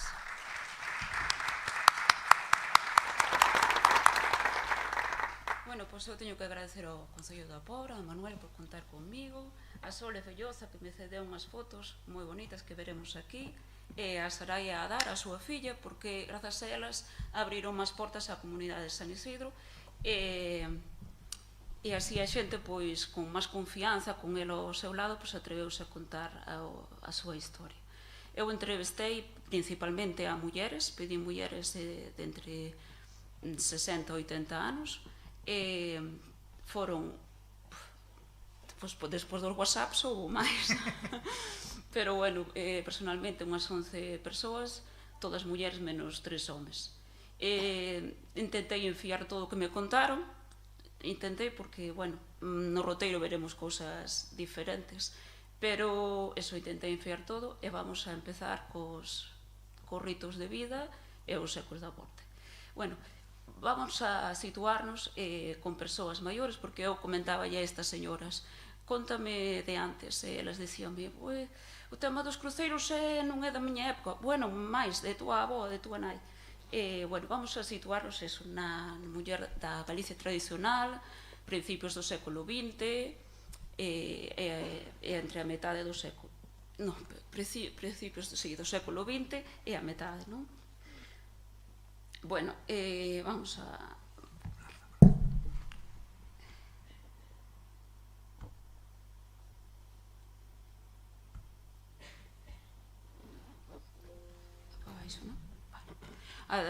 Vamos a ver as crenzas sobre os embarazos na Galicia tradicional, os cruceiros dos meniños e a morte temperá, e temores e ritos contra as enfermidades dos cativos. Ritos tamén que se facían nos cruceiros, que son moi interesantes. Ben, pois unha muller, polo 1950 ou así, ata esa edad un pouco máis, o deber da muller era casar e ter fillos. Bueno, aínda que había mulleres solteiras e algunhas con fillos, esas estaban mal vistas. De feito, na aldea da Conga dicíame, unha muller solteira era unha maldición. Respetábanse todo, pero estaba moi mal visto. Entón, que facían as mulleres da Pobra do Caramiñar? Ian a San Antoniño do Maño, dicíame, a pedirlle un mozo. Bueno, aí vemos unha foto que é recente, e ten varias candeas, aí seguen indo a San Antoniño do Maño. Pero eu pregunteille a algunha señora que había por ali, eu, veñen aínda a buscar mozo? Sí, antes viñan da Pobra, de Palmeira, mas de Escarabote, pero agora non, agora poñenllas para probar as oposicións. Resulta efectivo, parece ser, sí, porque o meu fillo aprobounas, veu aquí. Bueno, os intereses son diferentes, non? Bueno, imaginemos que o San Antoniño do Maño pois dá un mozo, ven ao casamento e poñémonos a ver se ven os fillos. Pero, claro, hai veces que non chegan nin á primeira, nin á segunda, tardan en vir, non veñen. Bueno, entón a culpa vai na levar a muller, porque, ainda que sexa o home, o mellor que non funciona, sempre é a muller a responsable disto. Entón, Eu preguntei en San Isidro que pasaba. Pois iban á Lanzada. A Nosa Señora da Lanzada? Sí, cruzaban a ría e iban levar os 9 ondas, porque me decían, o bater das 9 ondas na barriga era fértil. Entón, aí temos o rito da Lanzada. O rito faise na Praia da Lanzada, na noite de San Xoán, ou durante a romería da Virxe da Lanzada, que se celebra o último día da semana de agosto. As mulleres entran no mar e reciben un golpe de 9 ondas sucesivas sobre o ventre, fundamental. Isto teño claro en San Isidro. Antes ou despois do baño, as mouzas deben sentarse ou deitarse na cuna da Santa, un conxunto de rochas que forma como unha cama xunto á ermida, contra o mar, realizan unha ofrenda, escoitan a misa, e o rito está feito. Entón, chega o embarazo. Imaginemos que as ondas funcionan e que chega o embarazo. Entón, o embarazo era un proceso moi delicado, tanto para as embarazadas como para os meniños, incluso ata o momento do parto. Entón, había que protexerse. Xordían un montón de crenzas e de ritos para protexer ese estado, non? As mulleres comezaban por ocultar o embarazo, con roupas frouxas, oscuras, sobre todo os primeiros 3 meses de vida, que son os máis delicados ainda agora. Ocultar o embarazo. Para que? Para que non me veñan con mal de ollo, para que a veciña do lado que está en busca do meniño e ainda non lle veu, pois que non me mire mal, ese poder na mirada, o mal de ollo é sinónimo de envexas, esas envexas, evitalas, porque poden provocar un aborto involuntario. Levar dentes de allos no pento. A muller ten que levar, a embarazada, dentes de allo contra as meigas. É fundamental. Porque as meigas son as que influencian a maldade por excelencia.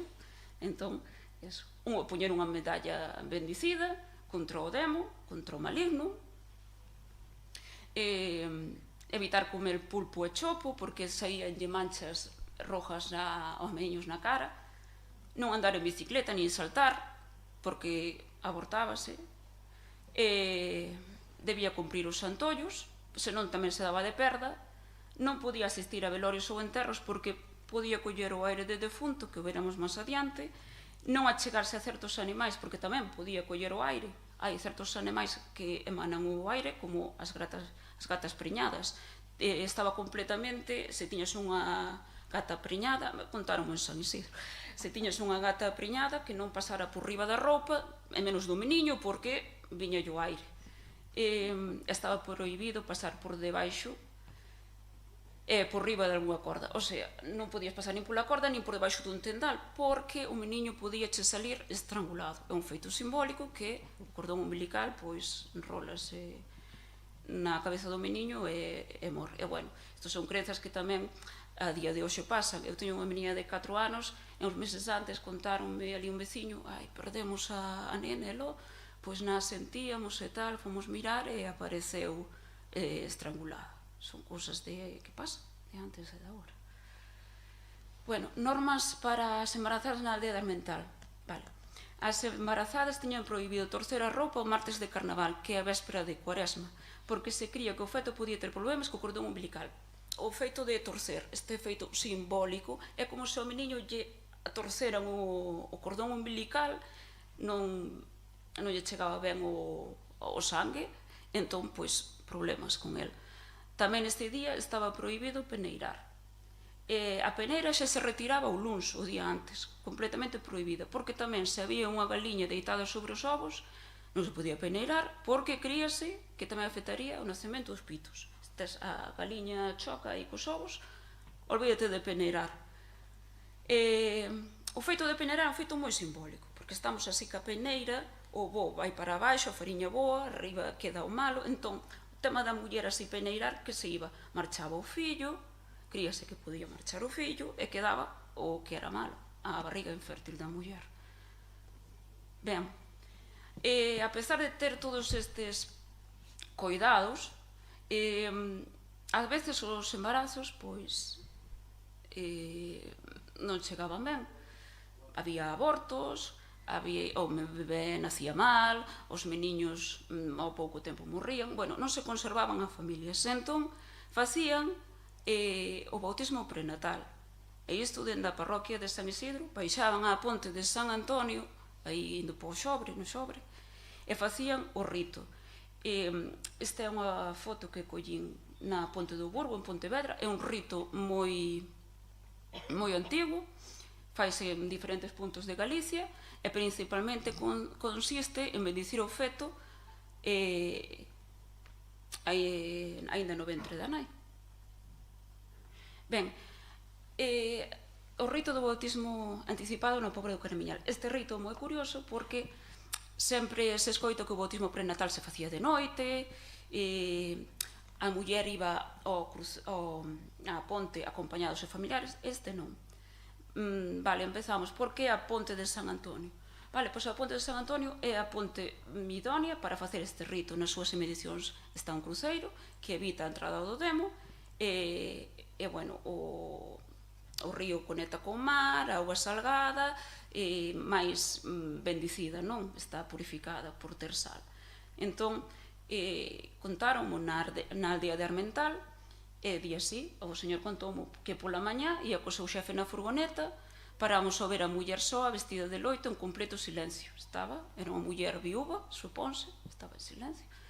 Pois non podía falar, claro, cando face este rito está que está en completamente silencio. O meu xefe baixou, o seu xefe sabía o que estaba ocorrendo ali, pero a mí non me deixaron porque só tiña 13 anos. Rezaron o Padre Nuestro e o meu xefe fixolles a muller o sinal da cruz na fronte. Ela indicou que debían baixar ao río, así que os dous descenderon a uns castelos de madeira para coller agua do río e bendicir a barriga. Os castelos estes de madeira estivemos investigando a ver que eran, e parece ser que ali había un serradoiro, e facían táboas para palés e amontoábanas cerca da ponte. Entón, entre eses castelos, pois, baixaron ao río. Ben. Pero, aínda así, a pesar do rito do bautismo e todo, chega a morte dos meniños. Entón, a donde íbanse enterrar? Pois a Iglesia tiña completamente prohibido enterrar meniños que non estivesen bautizados no Campo Santo. Considerábanse que estaban fora da religión católica por ter o pecado orixinal. Entón, o lugar máis idóneo era aos pés dun cruceiro, porque era o lugar máis preto de Deus. Na parroquia de San Isidro dixéronme que está o cruceiro de Pumadiño con enterramentos de nenos, está o cruceiro da Conga, tamén hai enterramentos de nenos, e máis o cruceiro de Abuín.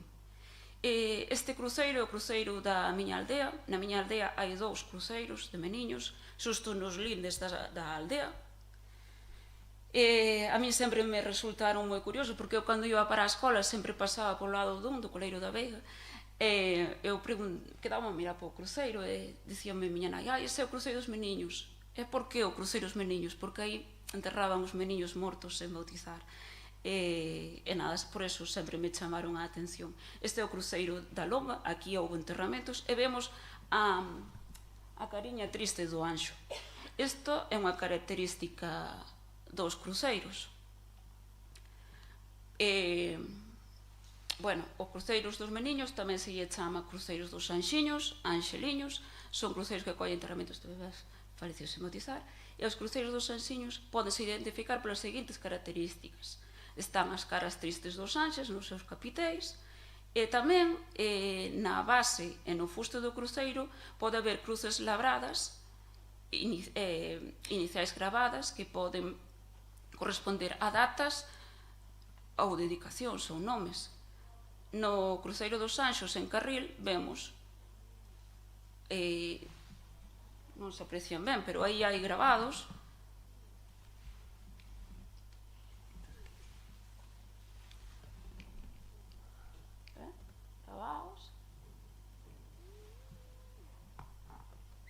e aquí hai máis, están todos na base e aquí hai unha cruz.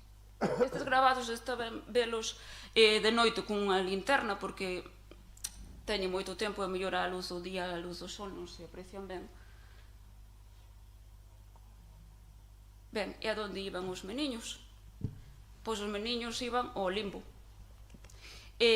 Según a tradición oral galega, o limbo está nun lugar entre este mundo e o outro, no universo superior ao inferno, onde o lume non o alcanza, e descríbese como un lugar escuro onde os anxeliños soben a luz o día da Candeloria. No retablo das ánimas da capela de San Pedro, na Catedral de Tui, vemos a representación do limbo, que é esta, e vemos que os meniños están a dormir no centro, teñen a man na meixela, sinal de sono, máis abaixo están así a dormir, e outros moven os brazos como que parece que están vagando aí, todo escuro, pois na escuridade, non?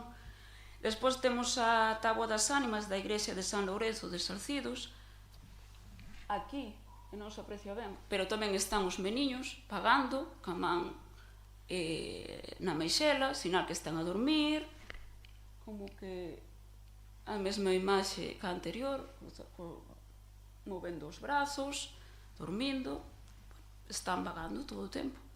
Na igrexa de Santa María de Beade, aquí os meniños están tamén, mostran que todos están en sosego, non?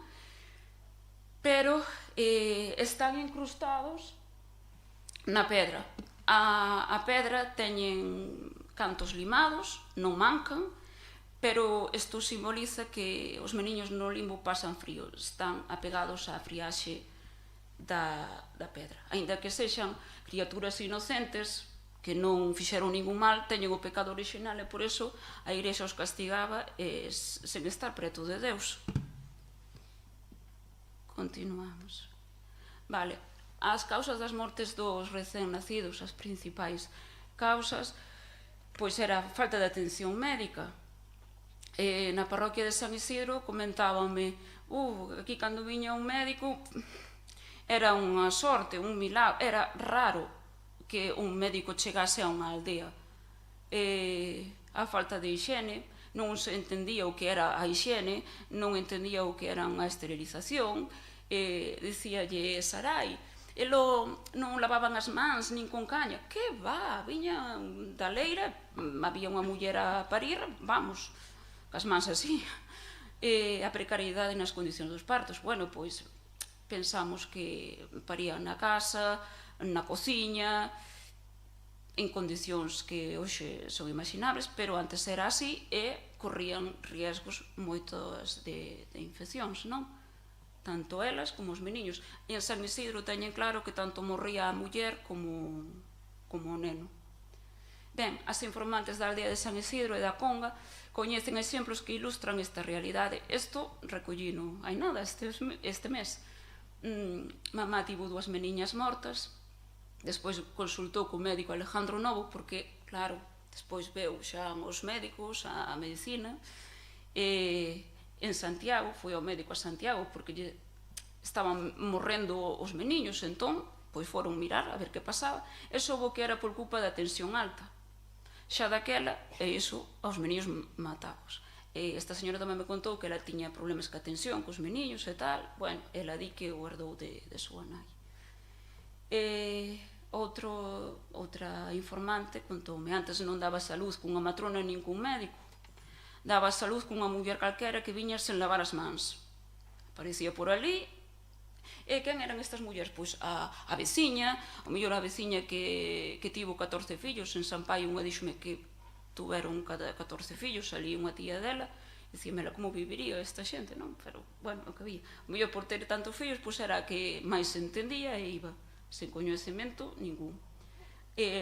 Eso, atendíanche as porteiras, son as parteiras, elas chaman as porteiras durante o parto, morrían moitos meniños que por culpa delas, moitos meniños botonlle a culpa ás parteiras, elas metían as mans ata onde fixese falta, mandaban colgar as embarazadas para que fixesen forza e as porteiras turraban dende abaixo, esgazábanche, matábanche a ti e máis ao meniño. Parece ser que mandaban as embarazadas colgarse de algunha viga e así, dende abaixo, pois mataban ao meniño. No cruceiro da Veiga, alá en Abuín, que eu son da aldea de Abuín, entre a Buin e Brión, está o cruceiro ese, e unha veciña contoume que ali está enterrada unha curma dela porque quitaron a cachos cando naceu. Pobre meniña, e dai pasou, pois iso, para o cruceiro. Ben, seguimos coas causas das mortes dos fetos. Bueno, vimos os abortos involuntarios que pasan, pero tamén hai outra parte que son os abortos voluntarios. Isto sí que existía. É un traballo que non me... As informantes de San Isidro non se atreveron a contarme. Todas me afirmaron que había abortos voluntarios, pero non me contaron. Pero en Muxía, na Costa da Morte, eu tive unha oportunidade de entrevistar ali a unhas señoras e falaronme das mañosas. Había unhas señoras que provocaban os partos voluntarios, chamaban as manosas, e como curiosidade pareceume un aparato que tiñan como unha batidora, dicían, e chamabanlle a maquineta. Con eso abortaban as mulleres, provocaban sangrados e morrían todos. Bueno, seguimos. Outra parte destas mortes dos meniños son os infanticidios. A ver esa noticia. O infanticidio, isto tamén na parroquia de San Marcos saben que existeu, que sí, que era verdad que había mulleres que mataban os fillos. E o infanticidio, é dicir, a matanza deliberada dos nenos, existiu históricamente en Galicia, ligado a momentos de grandes dificultades sociais e económicas de outras épocas. Principalmente eran mulleres que estaban solteiras, pobres, na miseria, e ter un fillo era unha carga que non podían soster.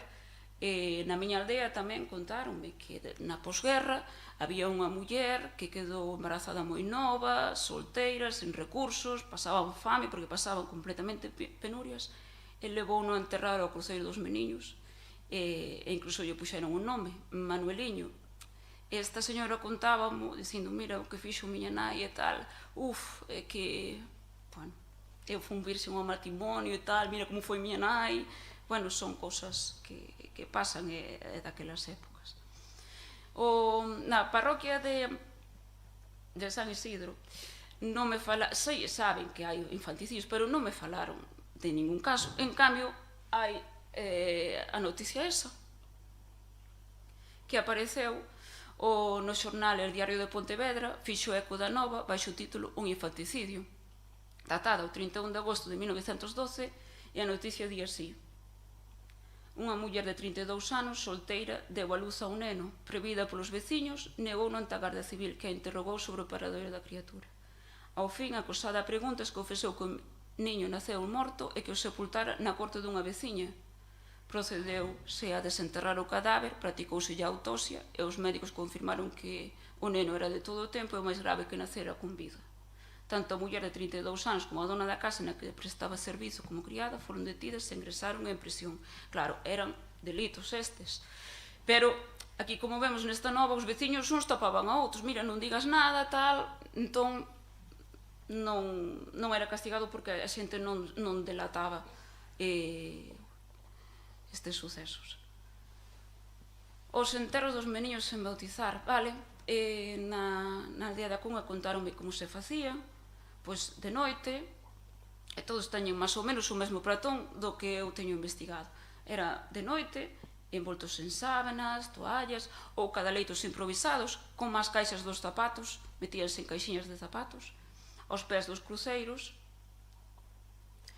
perante algunha capela tamén, ou por fora do adrio da igrexa. Eso dependía tamén de cada freguesía, de cada cura. Incluso había cemiterios que tiñan o seu lugar reservado sen estar bendicido para eles, así nun recuncho á parte, pero dependía moito do cura e completamente fora de terreo sagrado.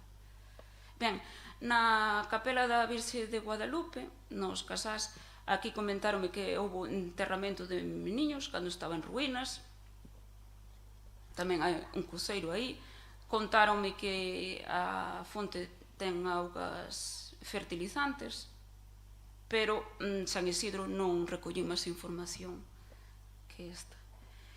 Ben, cos enterramentos dos meniños había que poñerlle sempre unha lousa por riba ás sepulturas. E iso era moi importante, porque senón pasa como pasou aquí no cruceiro de Bustelo, en San Xoán de Laíño, que contase que unha familia enterrou un recén nacido e o can da casa desenterrouno e levouno de volta para o fogar. Por isto tiveron que volver a enterralo máis fondo e colocar unha lousa en riba para evitar que volvese a suceder, non? No cruceiro do Viso, en Ribeira, tamén tiñan que poñer pedras en riba porque iban os raposos desenterrar os cadáveres. E no cruceiro de Pumadiño, en San Isidro, recollín esta historia dos trillizos. Contoume un señor dali, a miña avó tivo 3 meniños, se recibían as aguas bautismais enterrábanse no Campo Santo, se non a recibían, ian para o cruceiro do Pumadiño. Por iso ela choraba seguido ao lembrarse deles. E preguntábanlle, por que choras? Ela respondía, porque me acordo dos meniños que andaban os cans coas cabezas dos rapaciños. E a avoa deste señor díxome que estivo toda a vida con esa imaxe gravada e chorando toda a vida. Cando habían chorar así, sin máis, era ver os cans cas cabezas dos seus fillos, non? Bueno, o fin dos enterramentos dos non bautizados chega, segundo as miñas investigacións, sobre a metade do século pasado. Os enterramentos dos meniños sen bautizar comezaron a desaparecer a metade do século pasado. Isto sucedeu cando os curas comezaron a permitir que calquera fregués realizase o bautizo de emerxencia en bebés en riscos de morte. Aínda que non foi ata o 1983 cando a Igrexa autorizou oficialmente o seu enterramento no Campo Santo. Isto contoume un señor que ia ao catecismo e o cura dicíalle, bueno, agora calquera nace un meniño está para morrer e non fai falta que veñades, porque antes collían os meniños se estaban mal e iban de madrugada onde o cura para que o bautizaran. Pois xa non fai falta bautizadelo vos, vale calquera, agua bendita e o meniño está bautizado. O cruceiro de Abuín de San Isidro. Vale, se tiñas contacto co cura e má amistad co cura, ou lle pagabas unha boa esmola, podía ir enterrado no Panteón. Aquí temos un caso que recollín na Conga e dixéronme. Naceron 2 meniñas mortas. A primeira foi enterrada no cruceiro de Abuín, que vemos aí, e a segunda no Panteón familiar. Tras pedir permiso ao cura e darlle unha boa esmola. Había que ter contento ao cura. Xa que se consideraba sacrilexio. Co visto bo do sacerdote, a meniña puido descansar no Panteón familiar. O abandono definitivo dos cruceiros dos meniños tras a legislación eclesiástica de 1983. Foi o Papa Xoán Pablo II quen promulgou o Código de Dereito Canónico en 1983 e a norma principal que regula o funcionamento da Igrexa polo que se rexe na actualidade.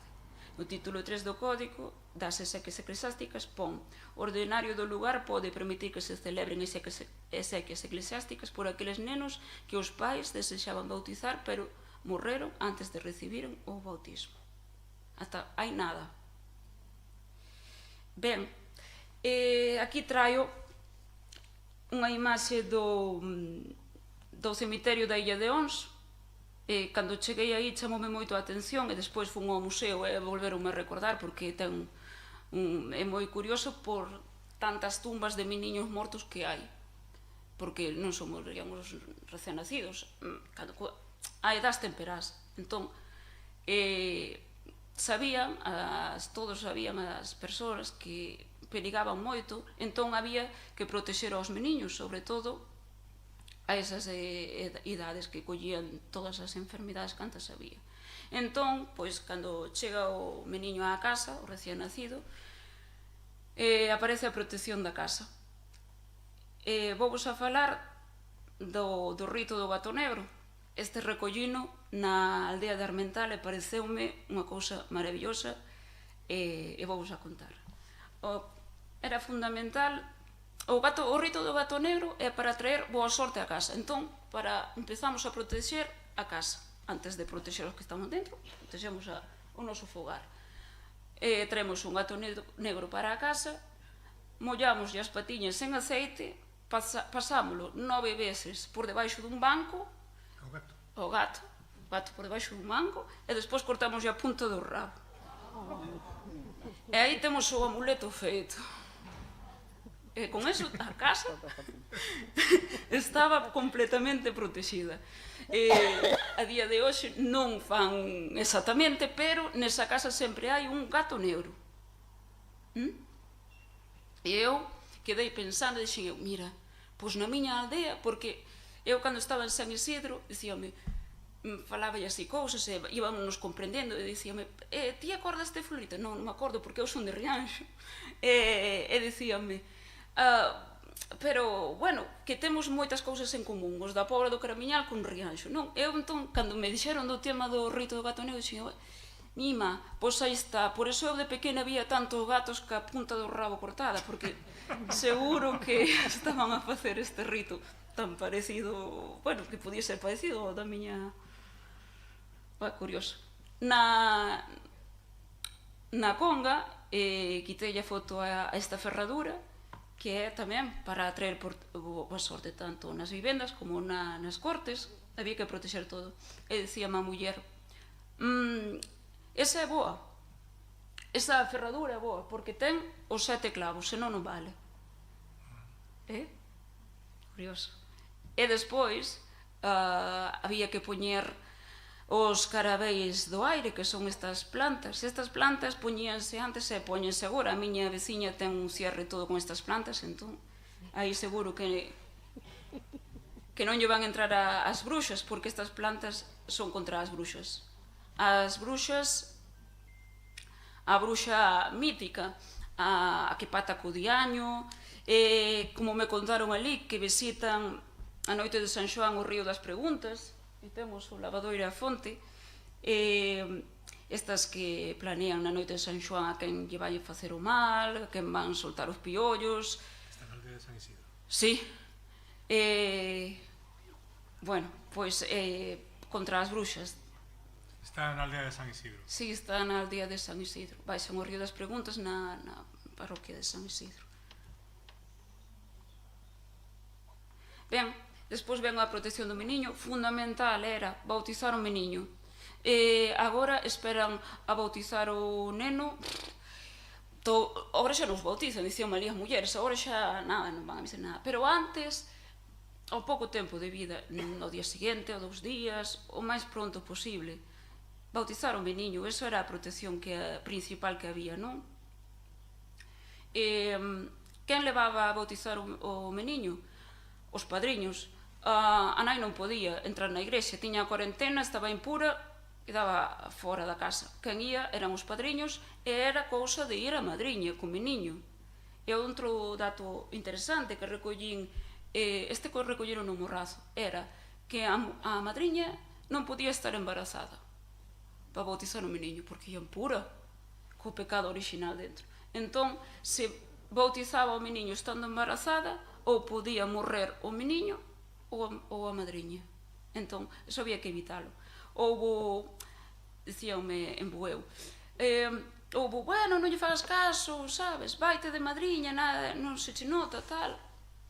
E foi de madriña, así animada pola xente, que eso eran creencias, supersticións e tal, e contan que a madriña terminou morrendo, que eso non pode ser, non? Ben, a protección do meniño. Metíanlle na parroquia de San Isidro. O meniño na cuna leva dentes de allo contra as meigas, contra o mal de ollo. Colócanse escapularios, tamén, non poden faltar os escapularios, e a figa. E o cura o que teñen agora non, de antes, pois o cura veulle ao meniño da aldea da Conga a pulseriña con as medallas e ca figa, e dixolle a nai, a medalla sí, pero a figa nada, porque é profana, non? Arrancoulle a figa, vaite, pero isto como non está, non é unha cousa religiosa, pois quitámolo. Ben, a pesar de o meniño estar cheo de amuletos, protegido, chegaban enfermidades igual, por exemplo, na parroquia de San Isidro o que máis temen, na parroquia de San Isidro e tamén en todos os lados, na miña parroquia pasa igual, o mal do aire. O mal do aire era unha doenza popular que afecta sobre todo aos nenos, atribuída ao contacto cunha forza invisible chamada aire que emana alguén vivo, morto ou un animal. Esta forza negativa considérase capaz de causar problemas de saúde. Os síntomas que causa o aire: debilidade, diarreas, adelgazamento, abdome abultado, musculatura branda, articulacións tortas, palidez, choro constante, cambios no comportamento como miañar como gatiños. O miañar como gatiños é cando non tiñan forzas a chorar fuerte, pois... Vale. Na aldea de San Paio recollín a cura do aire da vaca. Entrevistei a señora que fixo o rito e máis ao meniño. Contáronme que ela non sabía que tiña a vaca na corte enferma, entón foi atender a vaca, levarlle erva, darlle de comer. Ela non sabía que o mal estaba na vaca. Estaba embarazada, e cando naceu o meniño, dicíame ela, aos 15 días o meniño medra, nótaselle que medra, que ganan peso, tal, o meu non, ia a menos. Xa non comía, flaco, perdeu peso, tal. Entón, as mulleres da familia dixeronlle, porque sempre quen diagnostican estes males son as mulleres, e sobre todo as mulleres da familia ou a veciña, a que di, ten un mal de aire, cuidado que che vai morrer o meniño, porque tamén o teñen dito, esas cousas. Entón, dicían, o meniño ten o mal de aire, hai que facer o rito para quitar o aire. Entón, colleron. Para facer este rito, cóllese o loureiro ventureiro que non fora cortado nin inxertado, unha tella nova, un puñado de vidras novas. Isto poñíase a tella nova encima da lareira, o loureiro ventureiro e o puñado de vidras novas. E uns familiares por aquí, outros por aí, e pasaban o meniño 9 meses por riba. Co seguinte ensalmo: loureiro ventureiro, nin cortado nin inxertado, quitamos o aire do morto, do vivo e do excomungado. Entón aquí tamén o do morto, bueno, porque pode ser tamén de morto, vámonos a librar de todos. E do excomungado é un que está fora da religión, é que unha figura que pode emanar o aire por estar fora da iglesia.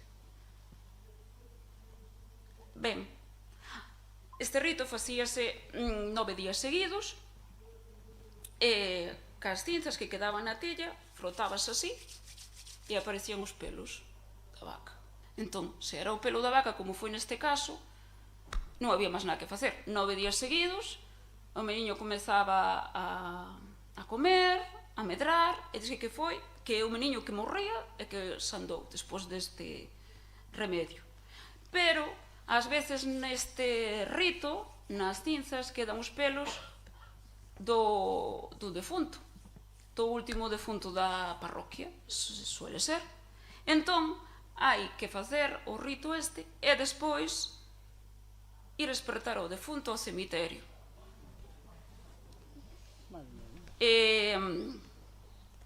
Iban a onda a tumba do defunto, petábanlle 3 veces fulanito para espertar o defunto e dicíanlle como devolveme o aire que a ti non che fai falta.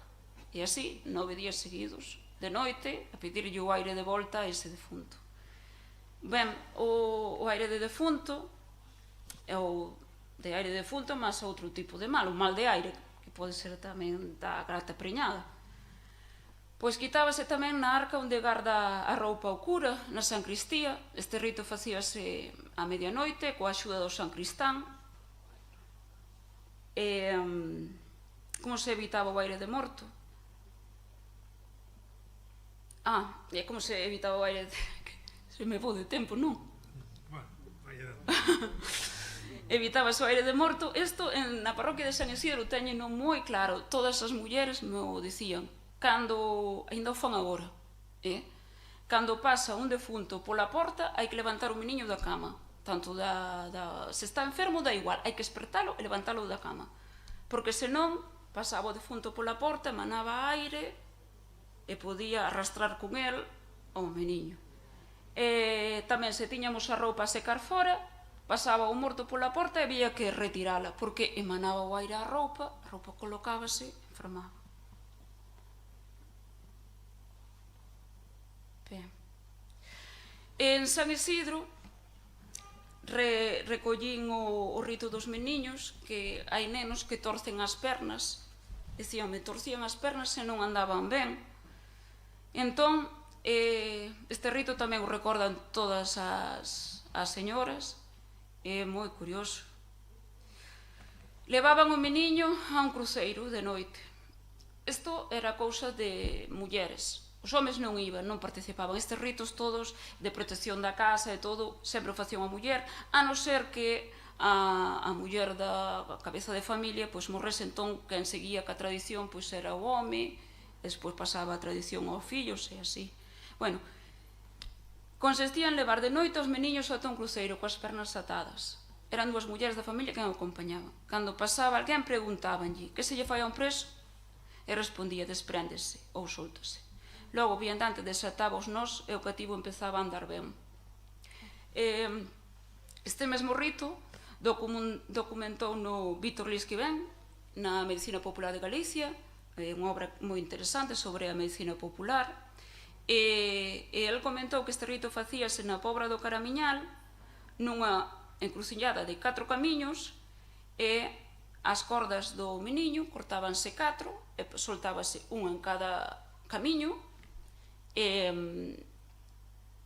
O mesmo rito que se lle fai a un preso, despréndese, e iso que era un dato moi curioso e que parece ser, el chamou a atención como único, non? E el dicía que este tipo de rito que era contra o aire dos meniños. Bueno, un síntoma que teñen os meniños cando teñen o aire é que torcen as articulacións, as pernas. Podemos estar ante o mesmo rito. En cambio, na parroquia de San Isidro diferenciano ben. Po aire ir á arca do cura, e este era porque non andaban ben os meniños. Como? 5 minutos. Esperamos. No, 5 minutos. Que me quedan 5 minutos. Sí. Vale. Ben, outra das enfermidades que afectaban moito aos meniños eran as temidas lombrigas. Na aldea de Armental contoume unha señora que ela tivo lombrigas. Ela sí que foi a moitos médicos. Seus pais leváronos a un montón de médicos e deronlle xarabes, medicamentos, e as lombrigas non lle curaba. Entón, un home sabio, un curandeiro que había por Campo Muiños, díxolle: María, tráeme a meniña que lle curo eu as lombrigas. E así foi, curoullas. E o rito foi, mandoulle a nai, a María, ir buscar tribiscos. Eles chamanlle tribiscos, pero son os trobiscos. Mandoulle buscar 12 trobiscos ao monte. Completamente en silencio, tivo que ir buscar os trobiscos.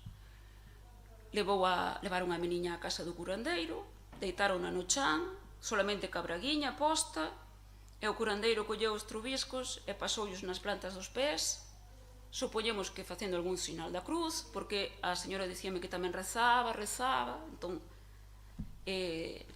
estes curandeiros sempre estaban con ensalmos e ca cruz. Despois pasaban os trubiscos por todo o corpo, meteron os trubiscos dentro dunha bolsiña de tea e deronlle a nai da meniña para que lle metera a bolsiña cos trubiscos debaixo da cama. E así como iban secando os trubiscos, as lombrigas iban marchando e desaparecendo. Esta muller díxome que foi santo remedio. Curou e xamais volveu a ter lombrigas. E díxome: mira que eu pasaba mal, porque ata me viñan á boca cando estaba deitada. Era unha enfermedade que acababa cos meniños. A veciña do lado díxolle: María, se non miras para a meniña mórreche. Entón, xa a única solución tivo ao curandeiro de Campo Muiño. Ben, pois, ademais do curandeiro de Campo Muiño, tamén había a bruxa da Conga, que non é a mítica, a que pata co demo ni nada. De feito, aquí dicíame, era unha bruxa boa. Estamos ante unha curandeira, unha sabia. E facía ben, sempre moito ben. E esta mandaba colgar 9 ramas de vieiteiro